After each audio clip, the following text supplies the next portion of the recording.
How tiresome. Pick up the pace. Come on, keep up.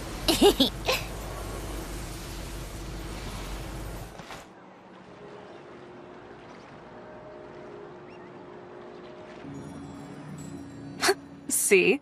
Told you they'd be here. Xavier! Oh, and Shiori and Farina too! Ah, Hydro Archon above! If it isn't my darling camera operator and clapper loader! A very happy Fontinalia festival to you as well! I'm guessing you came back to celebrate with us? Yep, and help out too! Even though the last festival had some unexpected hiccups, making the film was still super fun. Since you're all here together like this, you must be planning on entering the competition, right? Of course! A celebration of the entertainment industry. No one who's anyone would choose to sit this one out. It only happens once a year, after all. Fontaine Fashion Week might be more my speed, but the film festival brings in a lot of orders and boosts brand recognition, so I wasn't going to miss out either. A few new awards have been added this year, too. Best Director, Best Costume Design, oh, and Best Camera Operation. Ooh, sounds like we've got work to do. Come on, tell us! What's Musketeer Pictures film gonna be about? Oh, about that. What's wrong, Xavier? What's with that look? Oh, man, you weren't scammed by some shady investor again, were you? No, even I'm not naive enough to fall for something like that again. Besides, thanks to the fine people here, Musketeer Pictures has more than enough funds to shoot without investors. And yet problems persist. Huh? What do you mean? Well, we were planning to replicate our past success and shoot a film based on a popular novel. But as we were holding auditions for the female lead earlier today, a striking young mademoiselle wandered in by accident. Her disposition was simply ethereal, the look in her eyes somewhat melancholic. Oh, I wish you could have been there. The awe I felt can scarcely be put to words. You had to be there, friend. No matter where she stood, it was as if her surroundings, even the air itself, turned into the perfect shot. Guess you found your lead actress, then? No, quite the opposite. My script is entirely unworthy of her. I fear it is. Nevertheless, I couldn't help but approach the mademoiselle to ask about her background and what brought her to Fontaine. What did she say? Sadly, she said her best friend was gone. After returning to her own homeland not too long ago, she decided to visit where her friend was from to remember them better. Oh, no wonder she looked sad. Yes, but that's when it struck me. Why not cast her as the lead in a film centered around her search for this old friend? Huh? You're gonna rewrite the whole script? But is there even enough time? Isn't the prep work super complicated? We might not finish. Think about the difficulties we faced with the two Musketeers. We had to start from scratch back then, too. I'd say we're ahead of the game this time. Guess so, but... Don't worry, Paimon. Shiori and I have evaluated the proposal, and we support Xavier's decision. I won't really need to start on the costumes until the cast is finalized, so it's not too much extra work for me. Oh, fair mademoiselles. How can I ever thank you? Finishing the script would be a start. You know, compared to a commercial popcorn flick, I do prefer the idea of shooting a more artistic film. One that leaves a profound and lingering impact in the hearts of the audience. I agree. True trendsetters are the people who dare to go against the grain. Wow! Leave it to Director Farina to have a vision. Honestly, though, the artistic passion of everyone at Musketeer Pictures is inspiring. Anyway, now that we've heard so much about this lead actress, Paimon's gotta know who it is!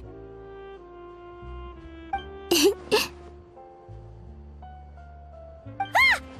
Columbina! What are you doing here? Hello. I was just walking past when I heard you talking about me, so I came over. Huh? You know Miss Columbina? Of course! Wait a second. Does this mean Columbina is the actress who inspired the whole rewrite?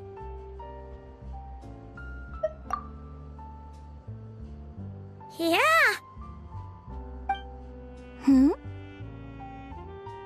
Wait, so did you make the trip by yourself, Columbina? Yes. I mentioned how I wanted to visit other nations once things settled down in Notcry, remember? So I went to the curatorium to ask Never for advice. She told me about the film festival in Fontaine and said it might be fun to visit. I spoke to Lauma before I left too, and she thought it was a great idea to get out for a bit. It's just, I received quite different travel advice from the two of them. Oh? How so? Well, Lauma told me to go out and experience new things and make new friends. What a wonderful suggestion. That's how a trip should be. What about Nefer? She said, don't trust anyone and don't talk to strangers. Yep, that sounds like her. I can understand that too. It shows this Nefer cares about you a great deal, Miss Columbina. Yes, so I plan on combining their advice. All I need to do is turn strangers into friends, and then I can talk to them. Huh. That kinda makes sense, but also not. Hey, Chiori. Oh, look who's back. Happy Fontinalia Festival, you two. Oh, looks like we have a superstar in our midst. How about an autograph, Big Shot? Ha, very funny. All settled then? Yep, the Duke gave his blessing, and I cleared it with the Udex. During the festival, inmates with good behavior will get a chance to spend some time on the outside. Under the stringent supervision of the Special Patrol, of course. Risley! It's been a while! Happy Fontinalia Festival!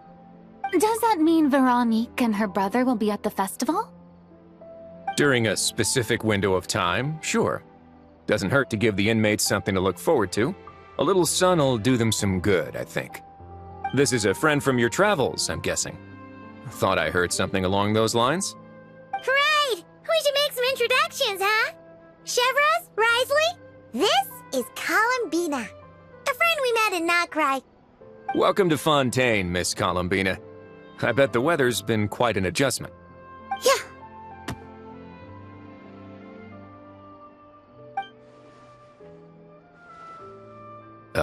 And not the good kind, I take it. No, I quite like it.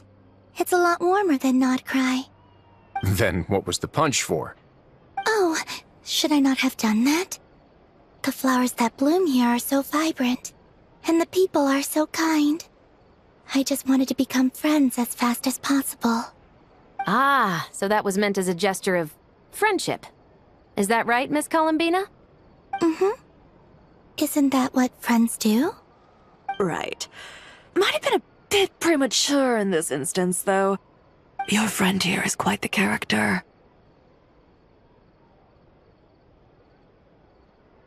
Good thing we said something. You weren't seriously gonna go around punching every single person in Fontaine, were you? No, just the ones I wanted to be friends with. That's not... What Paimon's trying to say is, maybe keep the punches to a minimum until after you're friends with someone. If you say so. You're quite the character, Miss Columbina. So, are we friends? Of course. Any friend of the Traveler is a friend of mine. Yeah. Oof.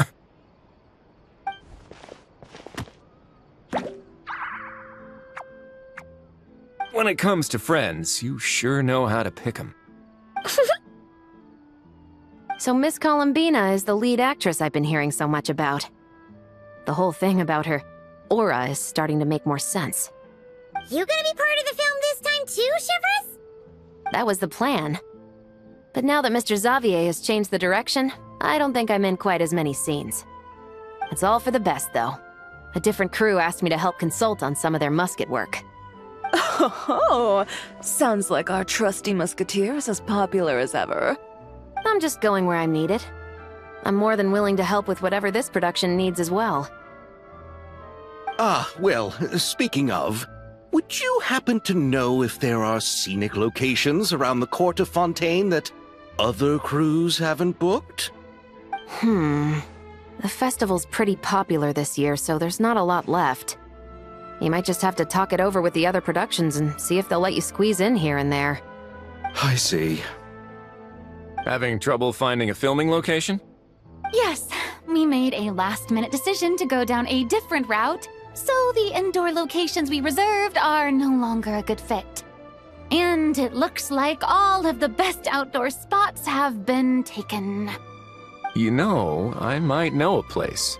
Good views, good atmosphere, and no production team has snatched it up. That sounds perfect! Where is it? You want me to reveal it just like that? Come on, let it be a surprise. As much as that sounds riveting, I think we should divide and conquer. You go do that, and Director Farina and I will take Miss Columbina around the city to discuss lighting and styling. Is that all right with you, Miss Columbina? Traveler? Yeah, everyone here is our friend. So don't worry about a thing and just focus on enjoying your trip. Okay. All right, then the Traveler and I will go check out this potential filming location. It might even give me some inspiration for the new script. I'll leave this to the Duke then. Until later, everyone. Maybe we'll run into each other on set. Okay then. Lead the way, Risley. Paimon's not built for suspense. Let's get this show on the road. Who said anything about roads? Huh?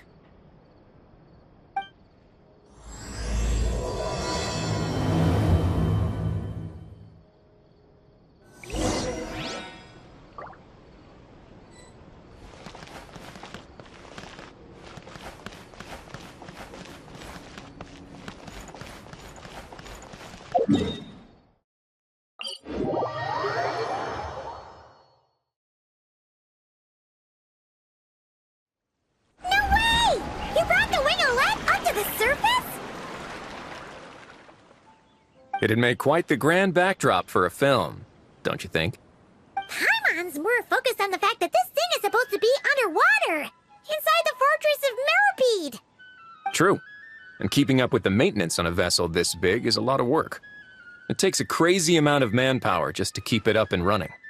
Oh, Paimon kind of thought it just sat there until you needed it. I wish it were that simple. The truth is, the maintenance costs on this thing are substantial. So we decided to rent it out during the festival to earn some extra mora. Besides, the inmates are the ones who keep it in good shape. Seeing the fruits of their labor put to use is a good form of social rehabilitation for them. Huh. You've really thought this through. What you think, Xavier? Is this a good place to shoot? Ah, I've got it! Good messieurs and mesdemoiselles, I've got it! Gonna take that as a yes. The beginning is the hardest part, and the opening of this film has been eluding me, but now I know just how it should start. Glad to hear it. Thanks for bringing us here, Risley. Don't thank me just yet. This isn't quite a done deal. Huh? Not a done deal as in someone already rented it out? You said no other production team This person isn't affiliated with the production team. The rental fee was high enough to scare off plenty of other film crews, but she didn't blink. Made quite the generous offer, and didn't even attempt to haggle. Do you know what she plans to use it for? I'd like to at least have a rough idea before going in to negotiate. I didn't ask for the details, but I did see what looked like a fishing permit and a business license on her desk. My guess is she's planning on using it for some kind of restaurant or aquarium. A floating restaurant is sure to attract people, but an aquarium sounds cool too. The views from the ship make it a great spot for a date. The winglet might not be under my command right now, but it's always nice to see her admired. A film is sure to drum up some good publicity as well. I do hope we can work something out with the current captain. Well, guess we should head over and talk things out then. Best of luck.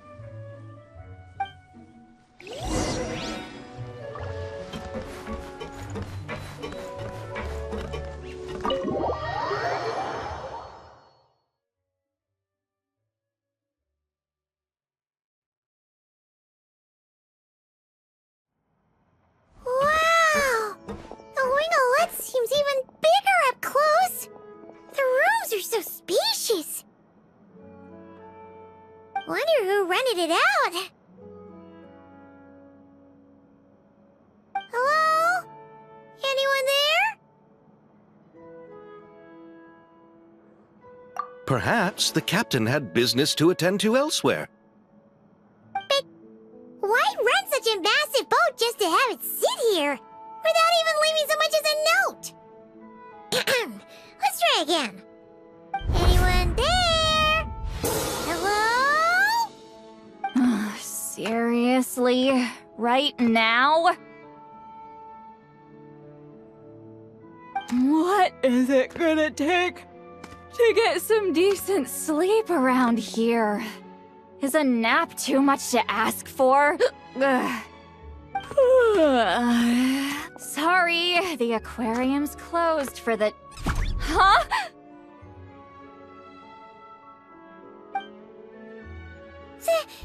Citlali? Traveler! Paimon! Hold on.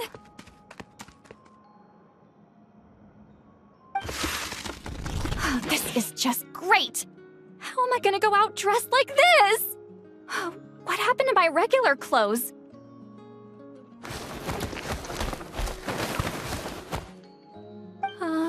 The wash! I put them in the wash after I drank too much and fell into the fountain.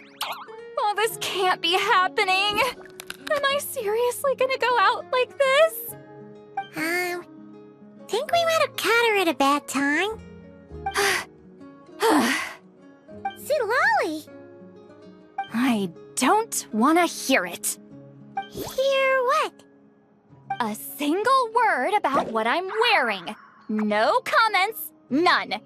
Is that clear? Oh, yep. Crystal.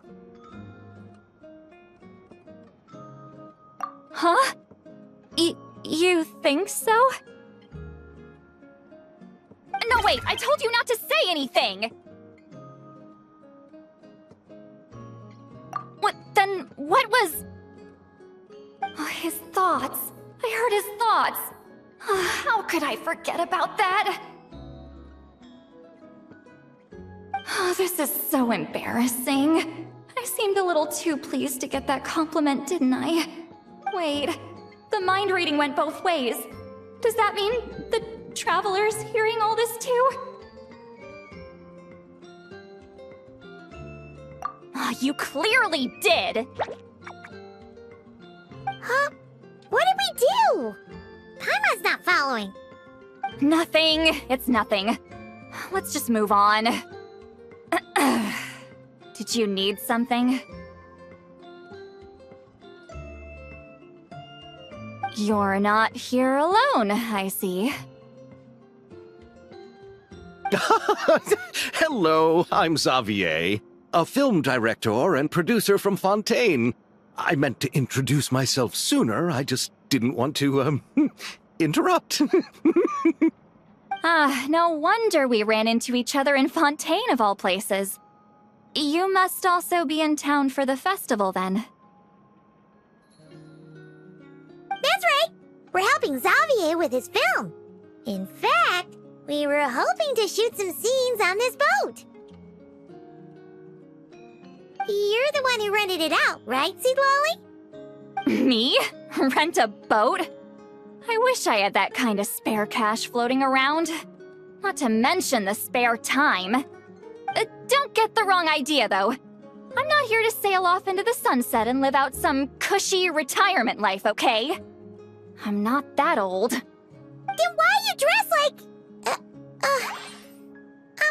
how did you end up staying aboard the Winglet? Well, I heard one of my favorite light novels was getting turned into a film, so I came to Fontaine to catch the premiere.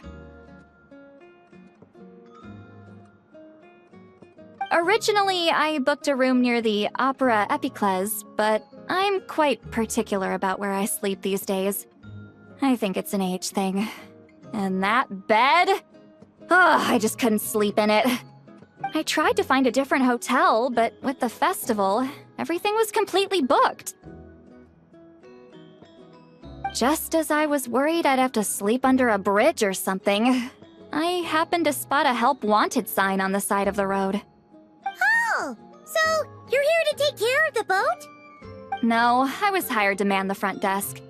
The pay is a bit low, but food and drinks are covered. And it includes room and board during the festival. Plus, the job is simple. So I thought I'd give it a shot. Wow!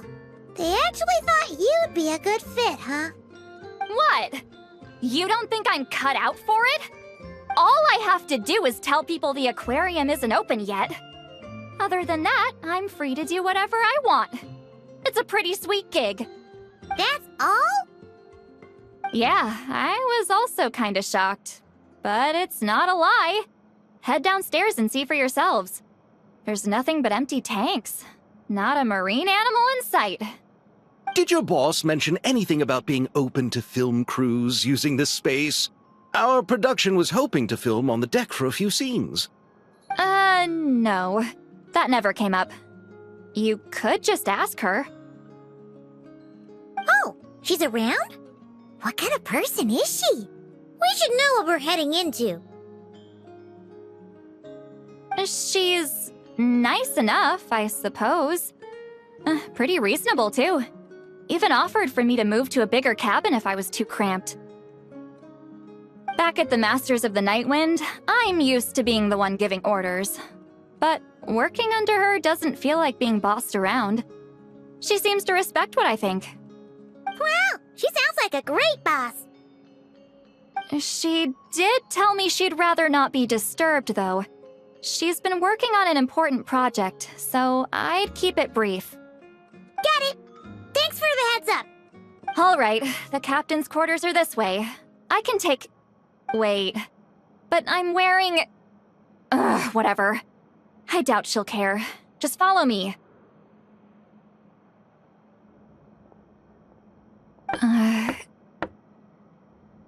Miss Guillotin? These visitors were hoping to ask you about something.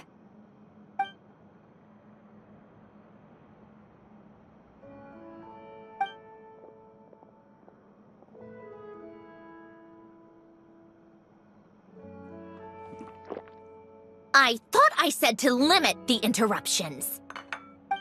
Just tell them the aquarium is still...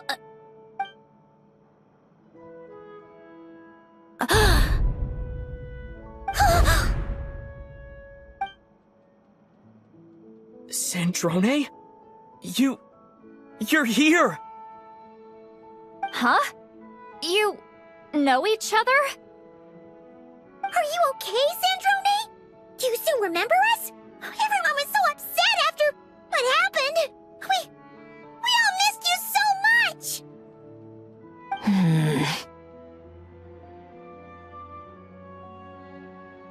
Miss Citlali, why don't you escort this gentleman to the reception area for a cup of tea?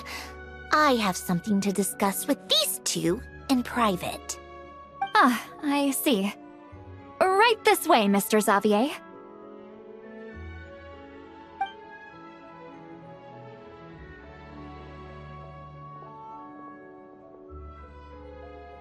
Sandrone? I really can't go anywhere without running into you two, can I? Are you okay? During the battle, your core... It was... Destroyed by that bastard Dottore. That's right. But as you can see, I'm fine now. No major issues. Or at least, there shouldn't be. Oh, what a relief! Oh, why didn't you tell us sooner? Or come back to see your friends? Now that I have the chance, I just want to say... Thank you for saving me. Huh? Don't get the wrong idea. I only saved you so we could complete that formula and defeat Dottore once and for all. Even if he did crawl back from the grave to make us all miserable again. That doesn't matter. You're still a hero. All right. But it wasn't just me. All I did was lend my brilliant mind to the cause and take care of one part of the plan. Although, I'm not denying it would have fallen apart without me. You got that right. You're amazing. But how did you go from a... From a lifeless pile of scrap to looking like this? Well, my mom was trying to put it a bit more gently, but... yeah. Where do I even start?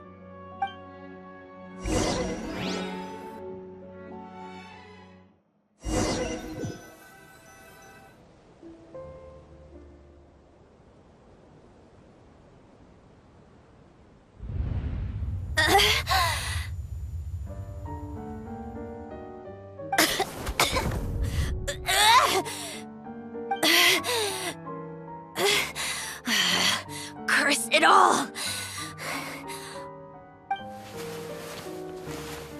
Where am I? Did we do it? How much time has passed? I'm not in one of that lunatic's experimental labs, am I? Wait, Fontanian decor. Books from the Research Institute. Phew. One thing at a time.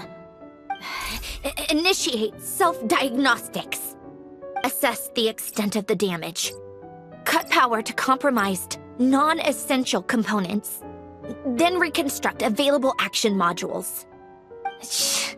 Severe damage to the core. Dottore, you bastard. Polonia?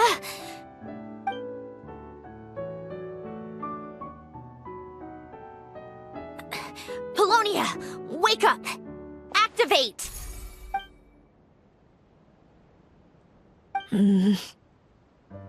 You're in even worse shape than me. Internal gears and energy circuits are barely intact. Extreme damage to the core, just like me. Rebooting is off the table.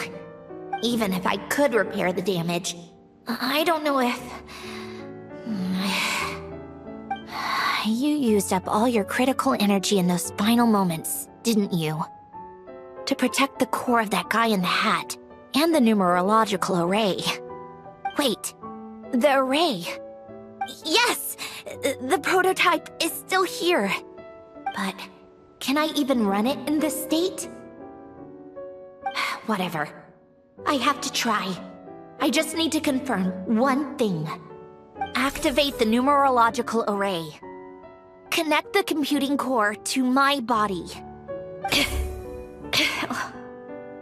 Just like I thought. It needs too much computing power.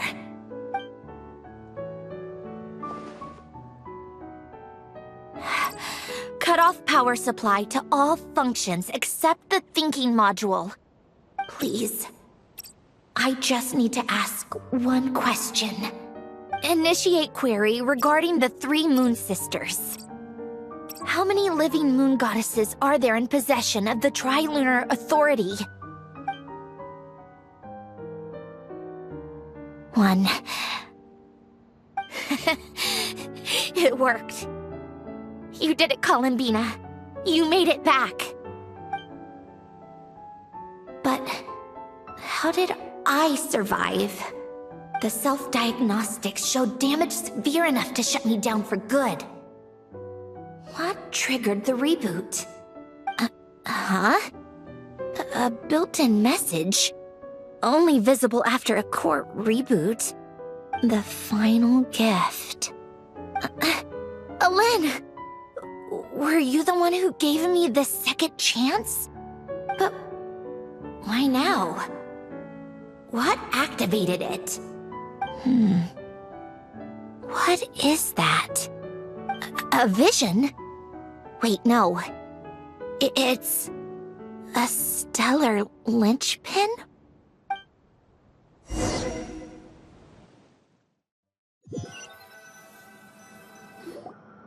A stellar linchpin? What's that? You can think of it as a rare kind of vision. As for what causes one to manifest, well, that's still unknown. But in Snezhnaya, or in Afatui's research at least, it's believed to have some connection to the third descender. The third descender? We knew his remains were used to create the Gnosis, but this is the first we're hearing about a stellar linchpin. You knew about the remains? Right, of course. Look who I'm talking to. Yes, the Heavenly Principles used the remains of the third descender to create the 7 Gnosis as a means to consolidate the Archon system. Visions result from that same system, so extrapolating from there, it's clear that the manifestation of a vision is also, to some extent, related to the third descender. Still following? For those that wield them, visions serve as a means to channel elemental power.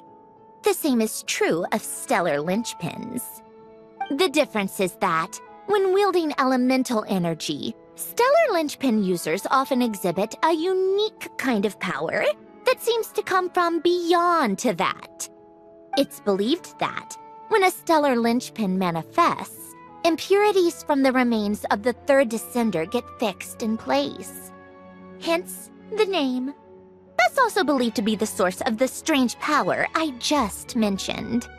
We've heard that visions can appear when someone has a really strong wish or desire. Stellar linchpins sound kind of similar, so does that mean... Huh? Oh, don't look at me like that. I've never had any grand wishes or aspirations. Just a list of things that drive me up the wall. So if you're asking why this thing appeared, I have no clue. All I know is that without it, the gift Alain left me, this built-in second chance, never would have triggered. The damage to my core was too severe. But thanks to the stellar linchpin's manifestation, it did trigger. And after my core rebooted, I was able to repair the damage to my body. I also managed to import the numerological array, along with some of Polonia's surviving algorithms, into this form. Wait, does that mean Polonia is... Yes. Unfortunately, Polonia is... beyond repair. Oh, we're so sorry to hear that. But you also mentioned something about a final gift? Yes. Alain often spoke to me about wishes and desires when he was alive. I suppose he thought there might come a day when I wished for something, and was willing to sacrifice my own life to fulfill it. So he left me a chance to start over. No, never. Alain once said I was his proudest masterpiece. That might sound boastful coming from me, but it's also an undeniable fact. After Alain died, I started studying how Polonia and I worked. Polonia is essentially a computational machine, so it wasn't difficult to figure out the mechanical principles there. But when it came to my own structure, that's when Alain, the Lord Artificer's true greatness, struck me once again. I attempted to imitate it when I created Catherine, but in the end, she turned out to be nothing more than a superficial replica. What? But his creation skill, Catherine, is super impressive. We were shocked when we first found out she was a puppet. No, she's nothing compared to what Alain was able to create. Some of the mechanical principles of my own core are still a complete mystery to me. Keeping that gift hidden wasn't even a challenge for him. Just a shame I had to waste it on fighting Dottore. I just couldn't stand the thought of him coming out on top. If you put it that way, the world owes me a whole lot then, doesn't it? Wait, but all this still doesn't explain what you're doing here. Risley said you rented the ship and even had some kind of fishing permit? That's because I'm trying to go back to the place Alain and I lived when he was alive. My former home, I suppose you could say. The second chance wasn't the only part of the gift. According to the message, Alain left me a few other things that are stored in the house we shared together. I'm hoping that whatever he left me can help fix certain anomalies in my rebooted core. And help me understand why I received a stellar linchpin in the first place. Okay, so go back then. What does that have to do with fishing? And to think I'm talking to the saviors of Fontaine. Did you forget that the water levels have been rising for centuries? I can't just go back to the place I used to live because now it's underwater. Oh, right. With the rising water levels and changes in terrain, it's not just a matter of finding where it is, but also clearing away any sediment or debris. But Fontaine law prohibits unauthorized individuals and organizations from excavating underwater ruins. A Melazine caught me the minute I even made an attempt. Why not apply for authorization then? And face the endless slog of Fontainian bureaucracy. No thanks. Besides, I'm a Fatui harbinger. The diplomatic implications alone would be enough to give the gestionnaires at the Palais Mermonia a headache. A fishing permit, on the other hand, isn't difficult to obtain at all. Minimal paperwork required, and under the name Guillotin, the application was a cinch. So you're exploiting a legal loophole? Am I? That underwater home belongs to me. If I happen to chance upon it while doing some fishing, what's the issue with that? Of course, I do have to catch some fish to put in the aquarium, just in case the gestionnaires come to check up on things. That's also the reason I hired someone to man the front desk. Huh? But isn't that kind of a waste? He went to all the trouble of getting a business license and rented out this giant ship, just for show? If you want to run an aquarium that bad, be my guest. Use the facilities however you want. I'm certainly not going to stop you. All I want is to go back home and see what other gifts Alain wanted me to inherit. Hold on. Enough about me. What are you two even doing here?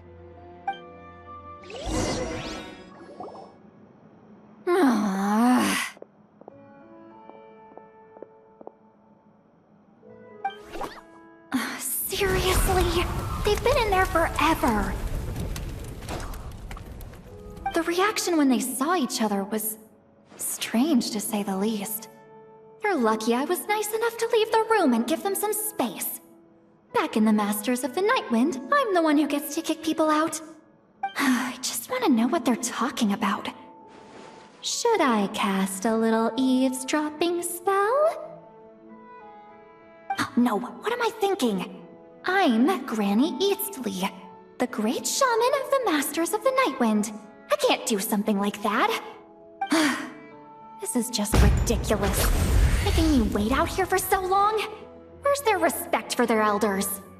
Ah, here they are. Were you back there arguing or something? What took you so long?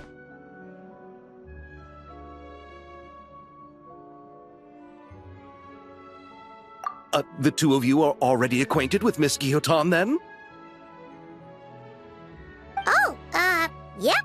But don't worry, we got everything sorted. Sandrone agreed to let us shoot on the ship, but it has to be when she's not here.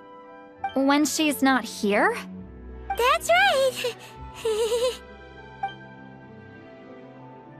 You'll excuse me if I didn't exactly ask for this little reunion. I wasn't planning on seeing anyone. Like I said, my core is severely damaged. Even with the gift, there are anomalies that are making things unstable. I don't even know if I can continue to function without issues. So the priority is to fix these anomalies and get answers to my own questions. Then, I can see the people that need seeing. Anyway, just let Sandrone know when you plan to film Xavier, and she'll, steer clear. I do hope I'm not causing Miss Guillotin too much trouble. No! She just wants to keep a low profile for her own, complicated reasons. She doesn't want anyone else to know she's here. Understood. I'll be sure to keep that in mind. Oh, and Citlali? Huh?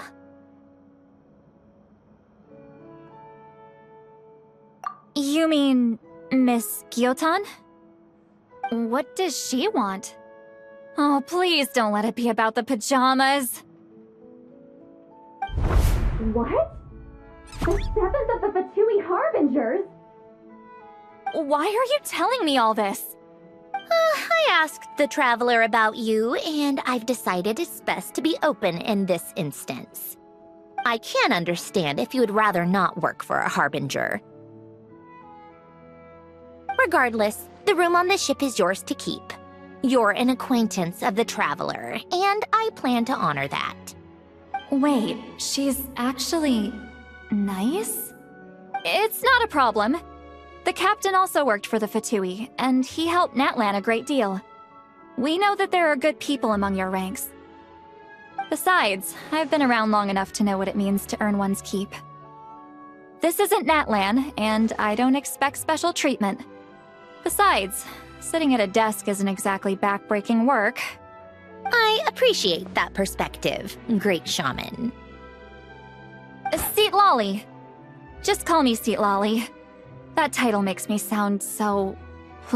old. Well, Citlali, the Traveler and I are looking for something, so we'll be heading underwater together soon. I'll leave the ship in your care while we're gone. Together? How often? Not too often. We're heading out in a bit, but I'll be available if you need something. You couldn't, go alone? I wanted to, but he was concerned about my physical well-being. So he offered to come with. Guess my mental well-being means nothing then. Huh?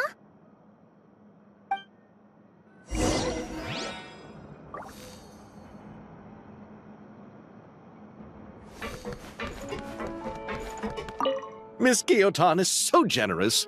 We talked it over, and she agreed to let our crew come over and do some test shots while you two are out.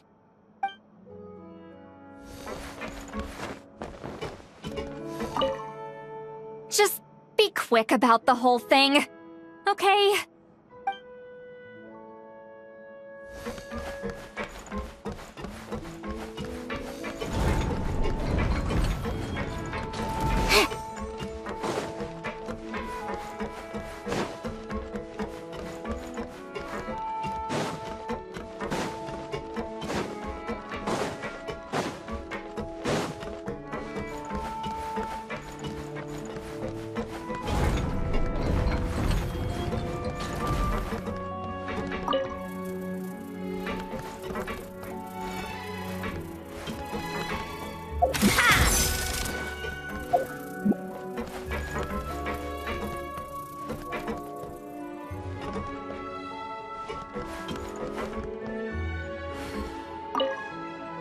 All right.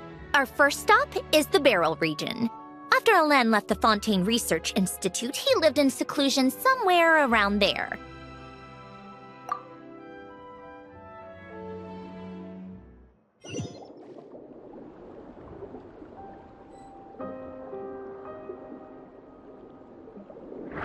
Huh. This place has changed a lot. Guess I really have been gone for a long time. Let's look around and see what we can learn. Oh, and don't forget to catch a few to take back. We need to keep up appearances, remember?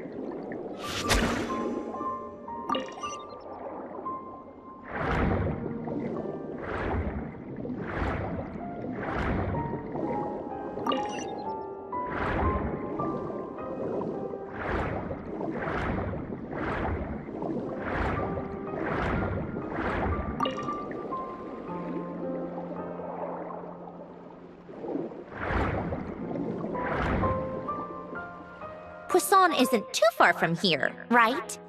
It's all a bit nostalgic, I guess. Back when I lived here, all this was still above water. All right, I have a general understanding of the terrain changes and sediment accumulation. We can stop here for now.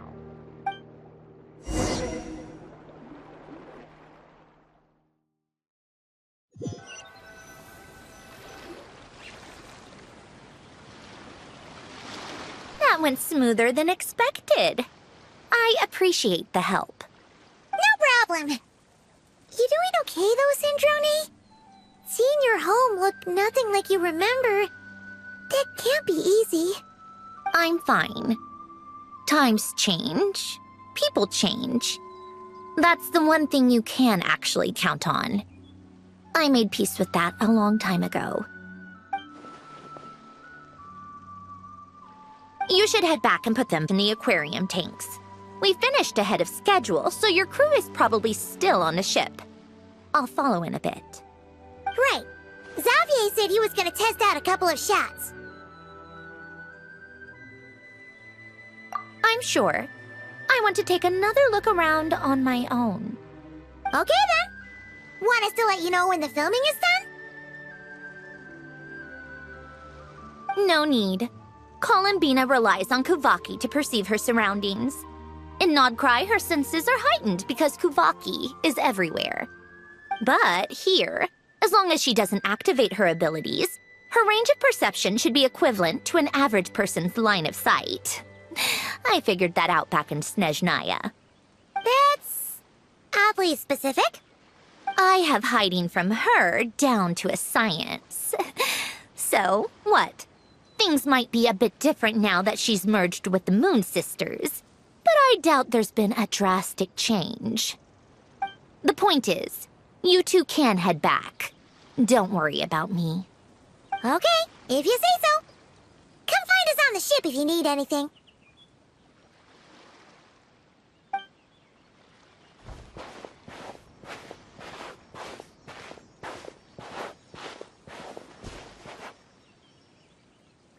What did you leave for me, Alain? Did you know I would come back? Or did you make it so I would have to?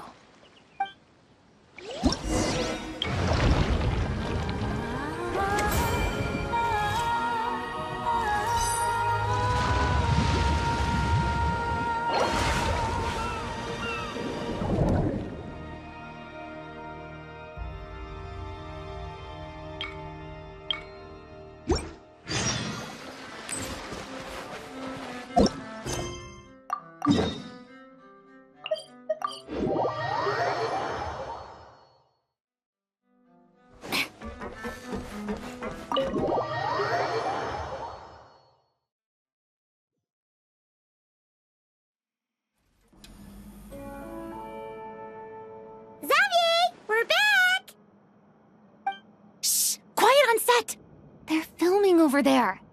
Oops, sorry.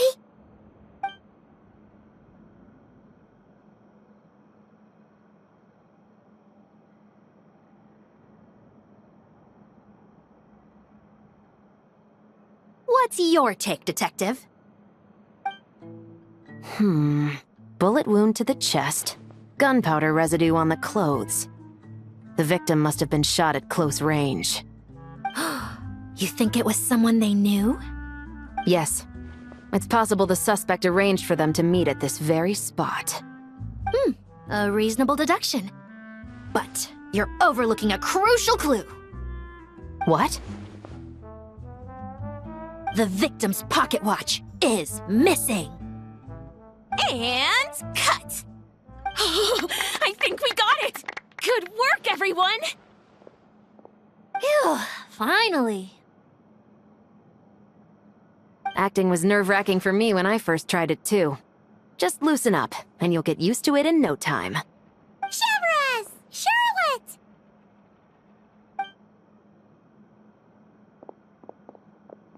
Oh, hello there, you two! You're filming here too? Oh, so Charlotte's crew must have been the one that asked you to help out, huh, Severus? Yep. They heard about a potential filming location and wanted to come check it out.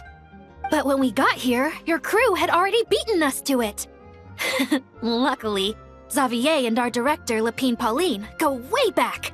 In the end, we agreed to just share each other's filming locations. Considering all the last-minute changes, that's just what Musketeer Pictures needed. For sure! Based off the scene just now, you must be the star of the film, Charlotte! You bet! This detective costume really suits me, don't you think? Oh, for sure. You're already right at home lurking in the shadows taking pictures of this and that. Add a notepad and you're practically method. Thanks, Miss Chiori. I appreciate the compliment. That didn't sound much like a compliment to Paimon.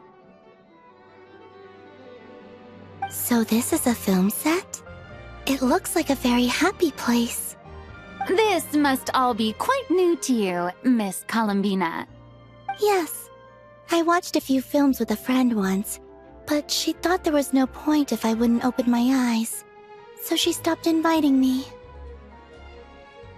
Looks like I missed out on a lot.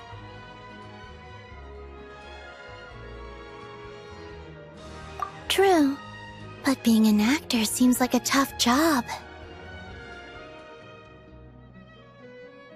Huh? Most people would swap lives with an actor in a heartbeat. The lifestyle is so glamorous, and the pay is more than generous. But they have to act out lives that aren't their own, with the whole world watching on in judgment. If they don't do it justice, it must feel like they're letting people down. That's exactly how it feels. This young lady has quite the unique perspective. Well, that's true. But these actors are here because they want to be and they think it's fun. Most of them, at least. Not to mention, the film we're shooting is based entirely on you, Miss Columbina. You just need to be true to yourself. I don't have to pretend to be someone I'm not? Not at all. Authenticity is what we're after. For example, this first scene opens with you on the boat, sailing to your friend's homeland. You just need to think about that moment in the story and picture how you would feel. Oh, okay. We're all here? Wonderful! Let's head to the deck and get shooting. Oh, and this is for you, dear Paimon. Your clapperboard. Whoa! Is this the same one Paimon used for the Two Musketeers? The very same. I saved it just for you. Thanks, Xavier! Feels like being reunited with an old friend. Of course! That said, I have a different job in mind for you this time, Traveler.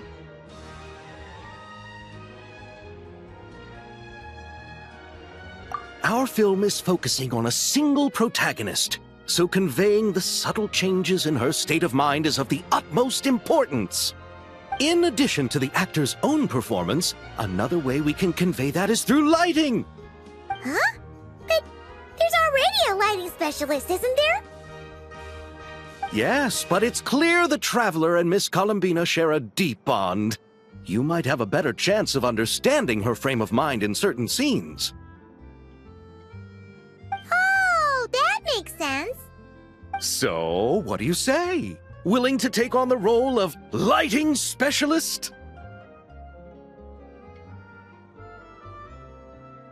It's settled! I leave the job of translating our leading lady's inner thoughts in your capable hands.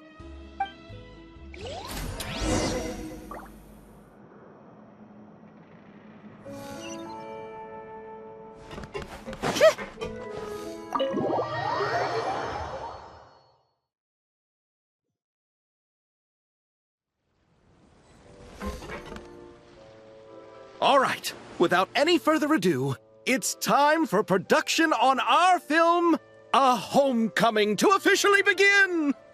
Turning it over to you once again, Director Farina. All right. Positions, everyone! Camera operator, clapper loader, get set up. Let me know when lighting is good to go.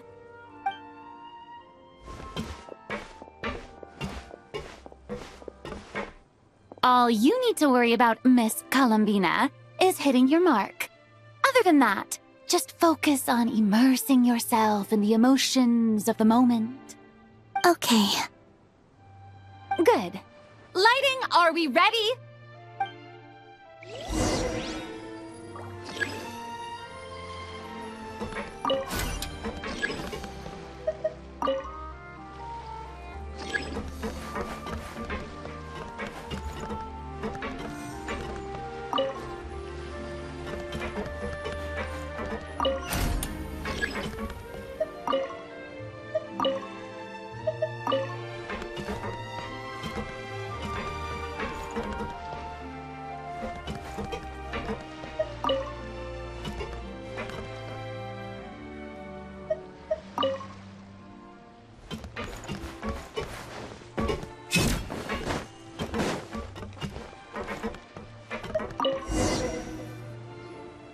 Ready. All right, quiet on set. 3, 2, 1, action! This is her homeland. Columbina. Cut! The emotions I'm looking for were definitely there.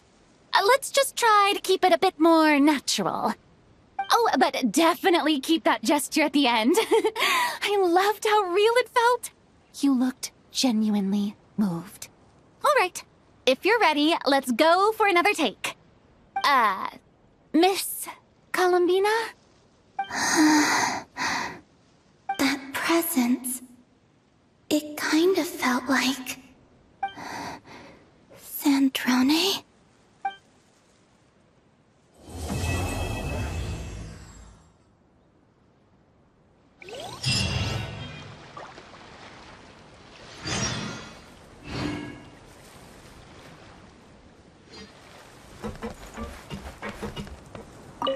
Terrific performance, Miss Columbina! Truly excellent work. Thank you, Director Farina. You really don't mind me not taking off my eye mask? Not at all. Xavier and I already talked it over. The character is based on you, so there's no need to change what you're accustomed to doing. Besides, the mask could become one of the defining traits of our film's leading lady. Just like you suggested, we'll leave the reveal to the more important moments.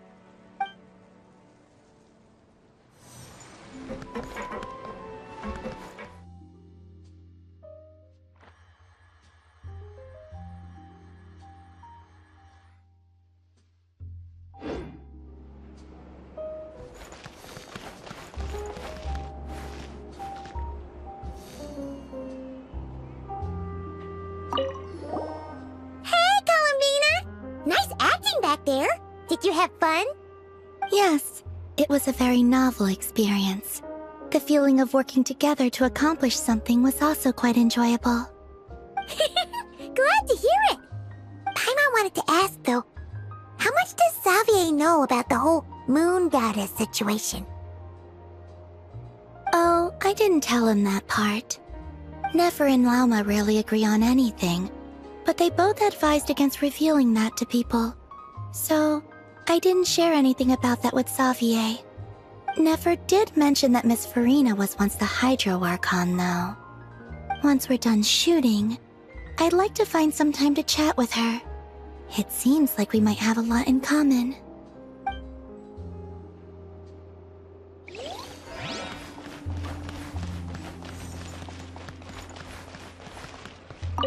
So, you've heard of this Lord Artificer? You haven't? Oh, of course I have. That was just a test. Right. Well, he revolutionized clockwork mecha and invented Numa Usia annihilation energy. He was also the founder and first director of the Fontaine Research Institute. In fact, most of the clockwork mecha in the court of Fontaine are based off of his designs from hundreds of years ago. Oh. Still sure you've heard of him? Oh, of course. You just know more of the details. Anyway, are you going to see this film? If I have time. Well, let's go together. Huh. This name, though. Alain Guillotin. Guillotin.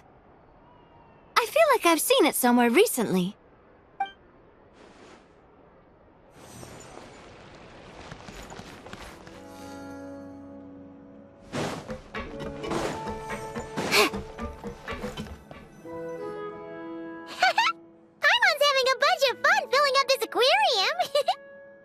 Sandrone doesn't mind, we should definitely catch some more fishies and make this place extra beautiful. Hey, you two. Come over here. Huh? Is everything all right? Here. This is for you. What is it? It's an underwater mobility device I've been working on. Huh? Wow! That's so kind of you, Sandrone. It's just a simple mechanical device. I saw the way you were catching fish and... how should I put this? It seemed somewhat... unsophisticated. To be perfectly frank, I found it quite difficult to watch. Was it really that bad? It was inefficient, unskilled, and completely and utterly inelegant. No need to apologize. Everyone has their own ways of doing things. But seeing as you plan to keep adding to the aquarium, it might be best if you use this device. The waters of Fontaine are home to more than just harmless ornamental fish. There are plenty of predators who could do you some real harm. This device will not only help you fish, it'll also help you flee. All right. Oh, and if you're going for a swim, go now. And don't forget to tell me what you think of the device. I can always make more adjustments if you have any feedback.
Ah, you're here.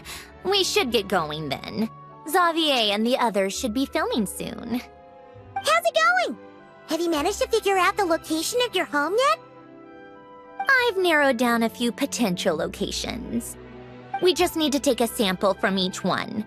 Once the equipment analyzes them, we should know the exact location and where to find the entrance. Great! We should get started then!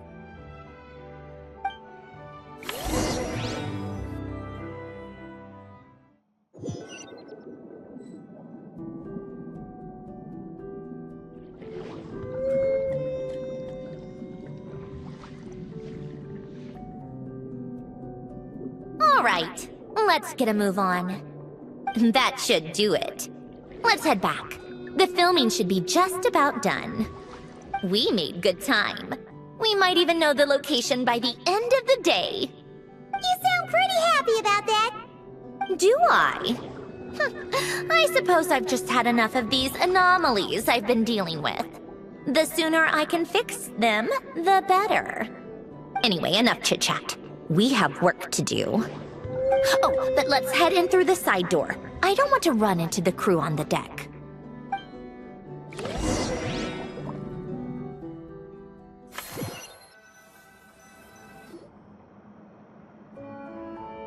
All right, now we just need to wait for the results. Since we have some time to kill, I suppose I might as well see how this aquarium of yours is coming along. You seemed quite enthusiastic about it, after all. It's really coming together!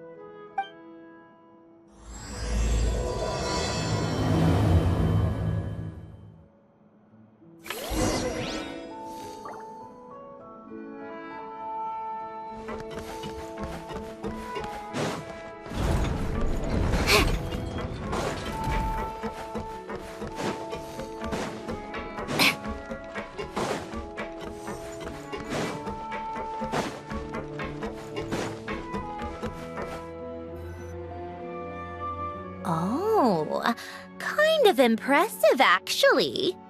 These must be the ones we caught the first time we went underwater. Like it? It's fine, I guess. Nothing special. Come on! It sounded like you really liked it just now! You're that proud of it? Is this a sense of accomplishment or something? Well, yeah. And it's pretty! You know it's gonna be gone soon, though, right? What do you mean? After the festival, this ship will be returned to the fortress of Meropide, and this aquarium will be no more. So? So, no matter how much work you put into this place, once the festival is over, it's all just going to disappear. But not making the most of it when we have the chance is an even bigger waste! But if you know it's all going to be gone one day, why even bother? Well, because...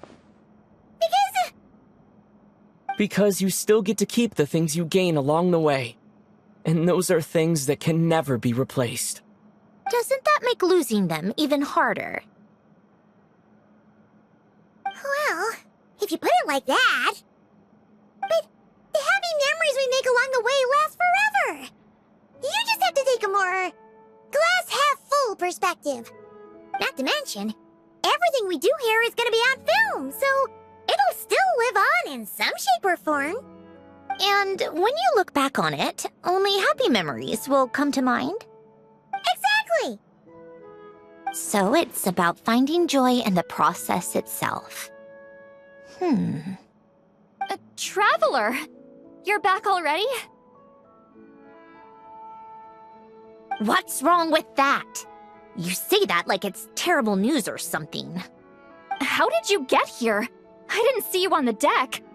Oh, never mind. We need to help Miss Guillotin hide ASAP. The crew is heading over here to shoot any second.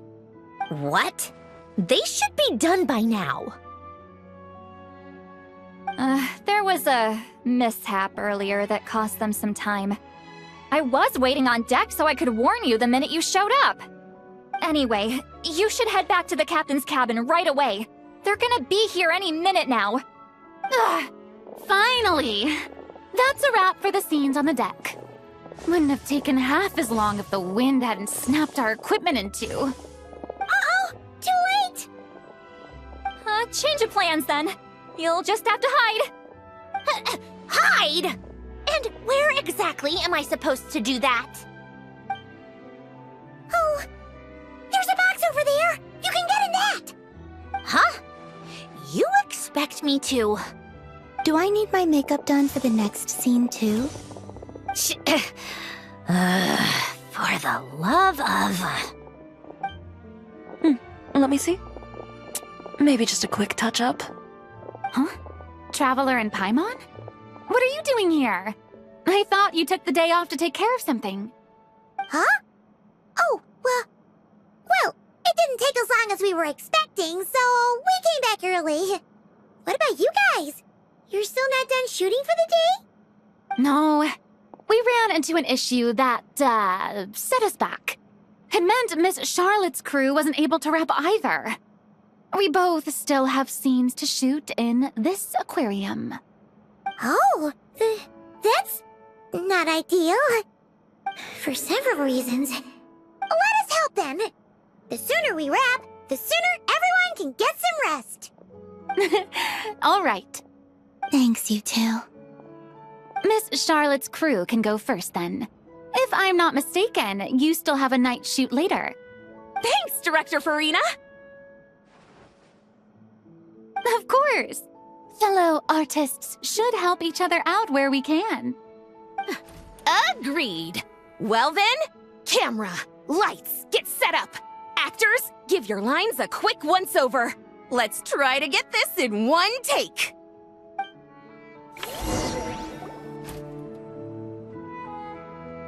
All right, places, everyone! And 3, 2, 1, action! So, the story ends like this. But when Duke Saint Germanus departed, he clearly said that everything was beyond redemption. Huh? That sounds familiar. Wait, it's from that novel I came across while researching the numerological array. He's only a genius when it comes to mechanics. And everything else, he's just an ordinary person. Shh. Huh? What was that noise? Whatever, I'll just fix it in post. Mr. Koba, please don't speak as if I were the accomplice. Not so hard. This box isn't sturdy enough for that. This is why I keep saying, don't put too much trust in Clockwork Mecha. Unlike humans, machines don't have a heart. A heart? That's right. It's what's on the inside.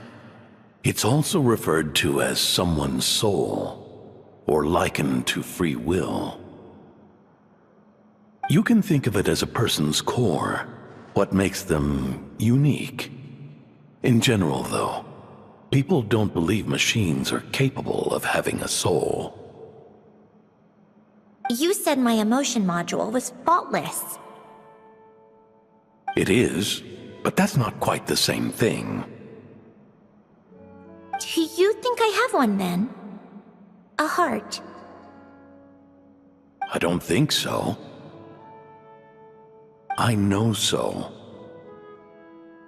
The question is, do you recognize it within yourself? That's where you're wrong. I can't believe this.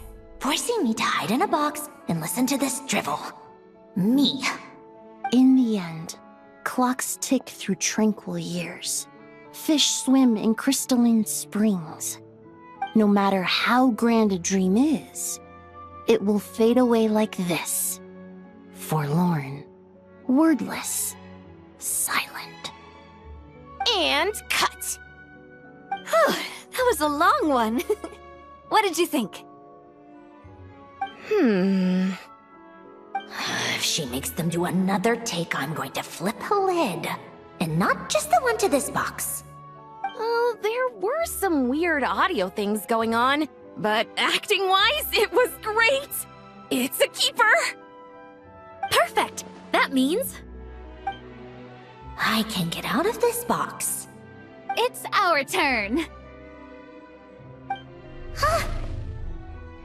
Camera operator, set up for the next scene.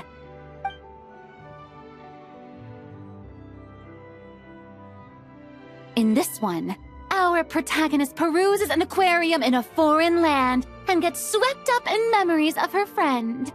So, in terms of lighting, that's the vibe we're going for. Got that? Shoot. Paimon thought there'd be a break and Sandrone could slip away. What are we gonna do now?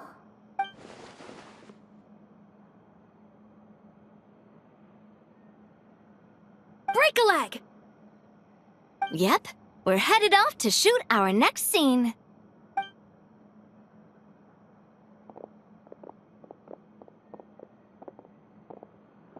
All right, quiet on set. We're about to start rolling. Ready, Miss Columbina?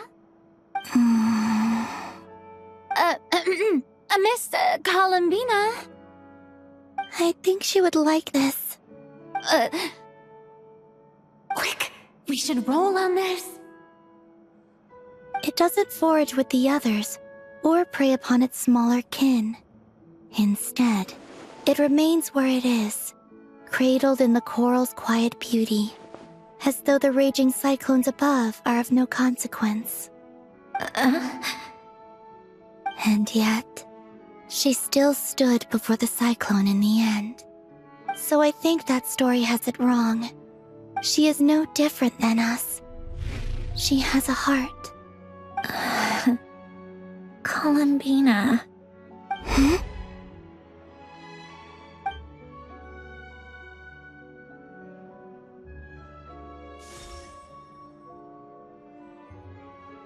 Uh-oh.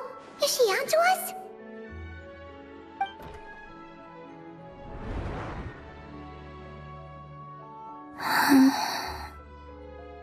What is she doing? Cut! You okay, Columbina?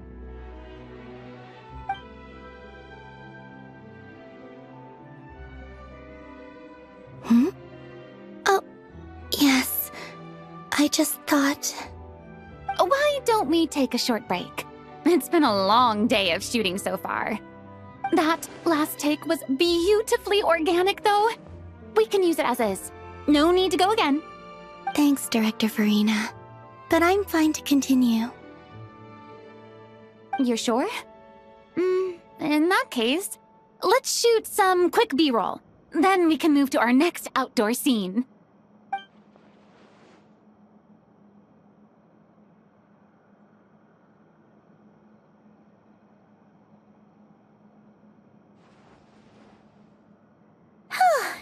We're in the clear this time.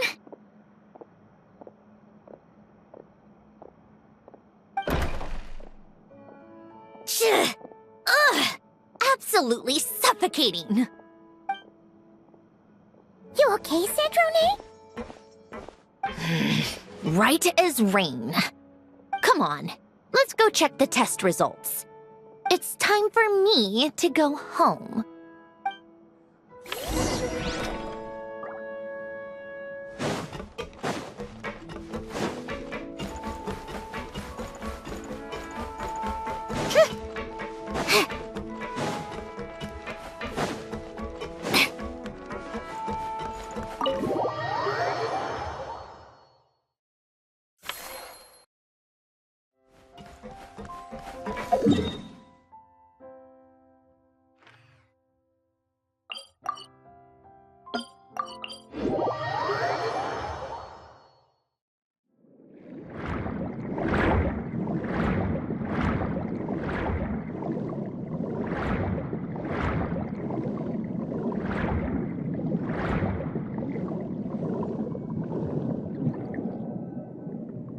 All right, it should be around here. Give me some space. I'll activate the water insulating mechanism.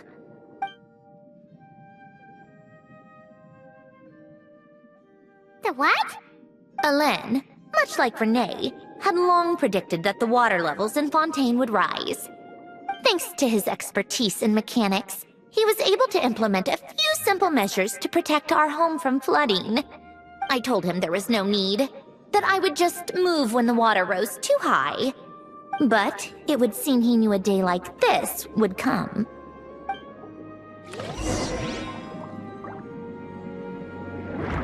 All right, the silt has been cleared away. Go activate the mechanism for the first sluice gate. That will fill the empty middle chamber with water.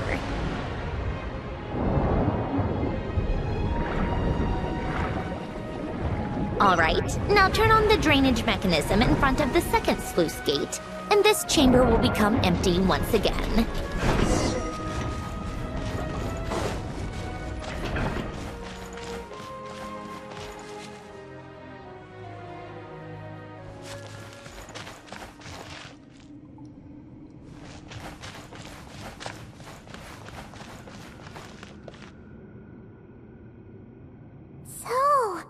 This is where you used to live? It's beautiful! There's even a garden! Back when I lived here, it was my job to tend to the potted plants and flower beds. Still growing strong even after all this time. Who would have thought? If the weather was nice, I would take Alain out in his wheelchair and we would go for a walk. Before long, we started bringing Polonia along too. Come to think of it, I was the only one who could get around easily back then. Polonia always got stuck at some point, and it was up to me to launch a rescue mission. Happy? I suppose they were. Uneventful, but pleasant. Repetitive, but peaceful. It was like living in a world where time didn't exist. Of course, that was all just an illusion. Death still awaits all of us at the end. Oh. All right, enough standing around.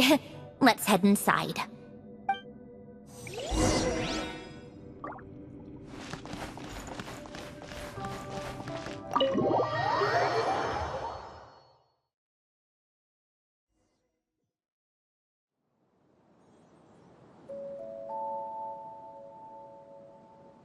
Yep, this place is exactly how I left it.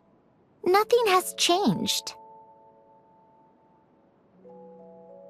What is it? Huh? How did you get... Oh, Arlecchino gave it to you, didn't she? And you... read the whole thing. Just so you know, a lot of that was written a long time ago. At that very desk, to be exact. Anyway, since you've already read it, you should just hold on to it. I can always start a new one. Well, feel free to look around. I'm going to start looking for the gift Alain mentioned. Oh, but be careful with the stuff around here. I'm not saying you can't touch anything. Just try not to choke on the dust. Polonia.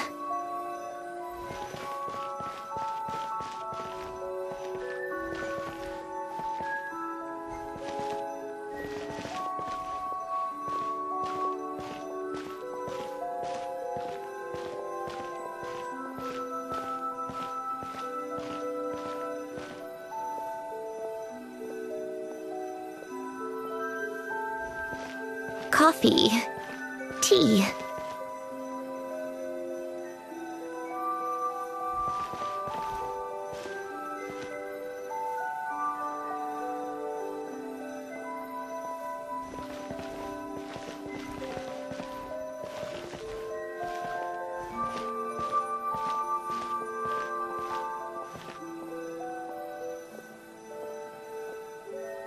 Old notes.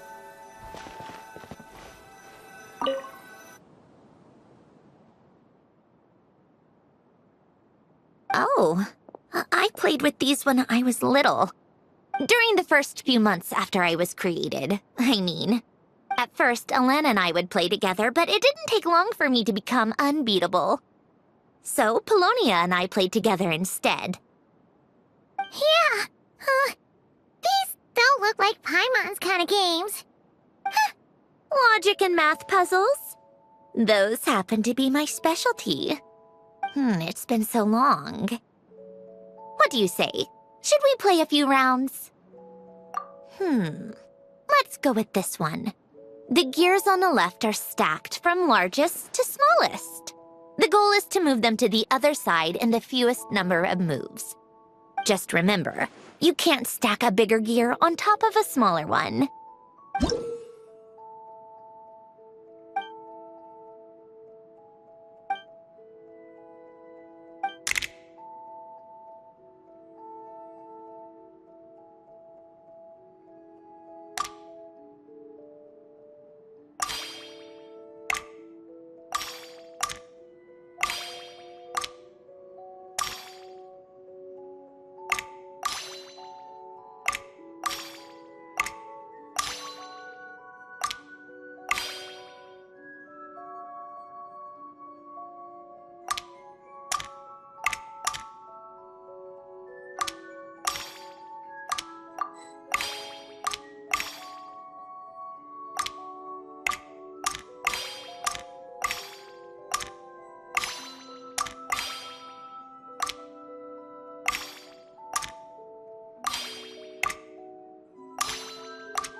Looks like it took you a few extra moves. My first attempt was the same. You'll get better with practice. Well, what did you think of the game? You showed quite a bit of promise, too. We should do this again sometime. There are other puzzles we could try.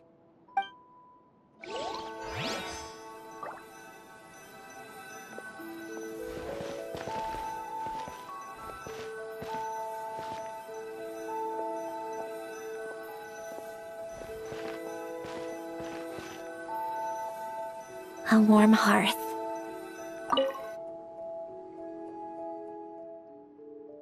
Oh, these are some of Alain's drafts from his later years. Just casual doodles, really.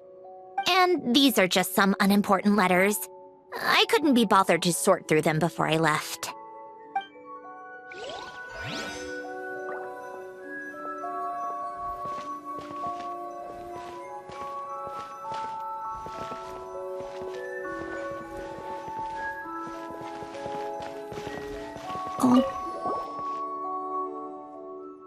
Wait, the people in this picture look kind of familiar. Oh, this was taken when Alain and Renee were both still at the Fontaine Research Institute. Before their falling out. In his later years, Alain would often sit by the fireplace and stare at this picture, wearing an expression somewhere between guilt and longing. He said he sometimes regretted not helping his friend when he needed it most, even if just to stop him.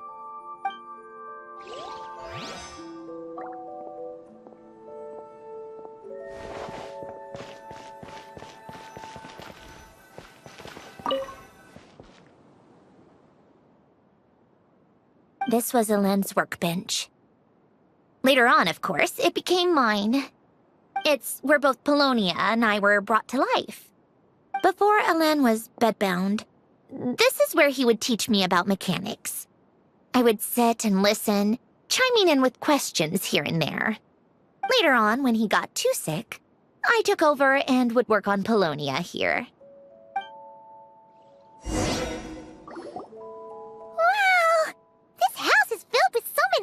stories.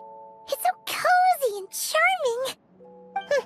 You should have seen it at its prime, when people actually lived here. A lit fireplace, a steaming cup of coffee. That's the real deal. You know, we also used to have a mechanical piano that Alain built. Ooh, how chic! Alain never played it much. He probably wasn't able to at that point. But I managed to teach myself. Music theory is essentially math after all. Once you learn the patterns, it's not really that difficult. I loved perusing Alain's collection of classical music. The chords and harmonies felt like individual mathematical puzzles. It was fascinating, so I did some composing as well. But as Alain continued to deteriorate, even the sound of music began to grate on his nerves. So I got rid of the piano. Aww. Back then, I assumed a piano was like an ordinary clothing rack, commonplace in every home and easily replaceable. It was only after I left that I realized how hard a good piano is to find. Enough about that. Alain's gift should be just in here. The only things undisturbed before I left were a few of his personal belongings.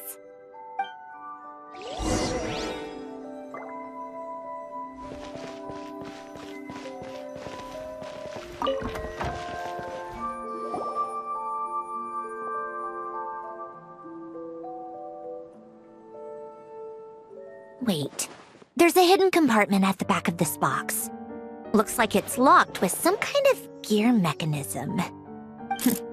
Knowing you, Alain, I'm guessing it goes like this, then like this. Got it. Am I a genius or what? Let's see here. A box? Well, you gonna open it?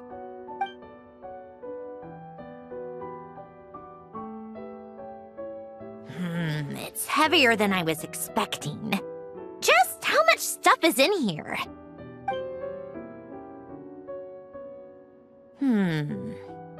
A letter? And a bunch of junk underneath it.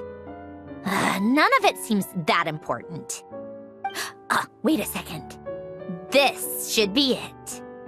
Oh, a cube? It's a multi-dimensional algorithmic core. Alain would use it to store information.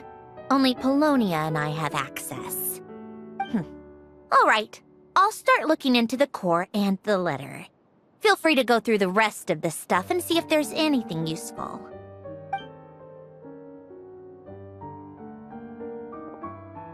Okay. Hold on, there's another picture in here.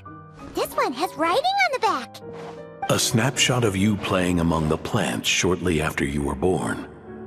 You seem to like these flowers a lot.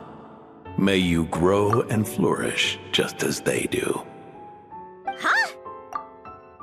Wow! Look how happy you are in this picture. You've changed a lot since then, huh? What's that supposed to mean? Just that you come off kind of aggressive sometimes. Or, annoyed at everyone around you? Well then, people should stop being so annoying. It's not like I'm the one with the problem. Of course not. Oh, here's something else. Looks like a piece of paper torn out from somewhere. Today, I solved another math puzzle and made a breakthrough on a construction problem the Institute has been stuck on for years. Am I a genius or what? No, wait, that's From now on, I should have people address me as Her Highness the Clockwork Princess, Unraveler of all reason. No more of that. I thought I tore this page out. You wrote this? Then how did it get... Wait, there's more writing at the bottom. You seem to have developed a distaste for this particular entry, considering I found it in the trash. I'm sorry, but I could not help but hold on to it. Forgive me. Alain! Don't be her face like that. Nonsense! I wasn't even the one who wrote that! It must have been Polonia.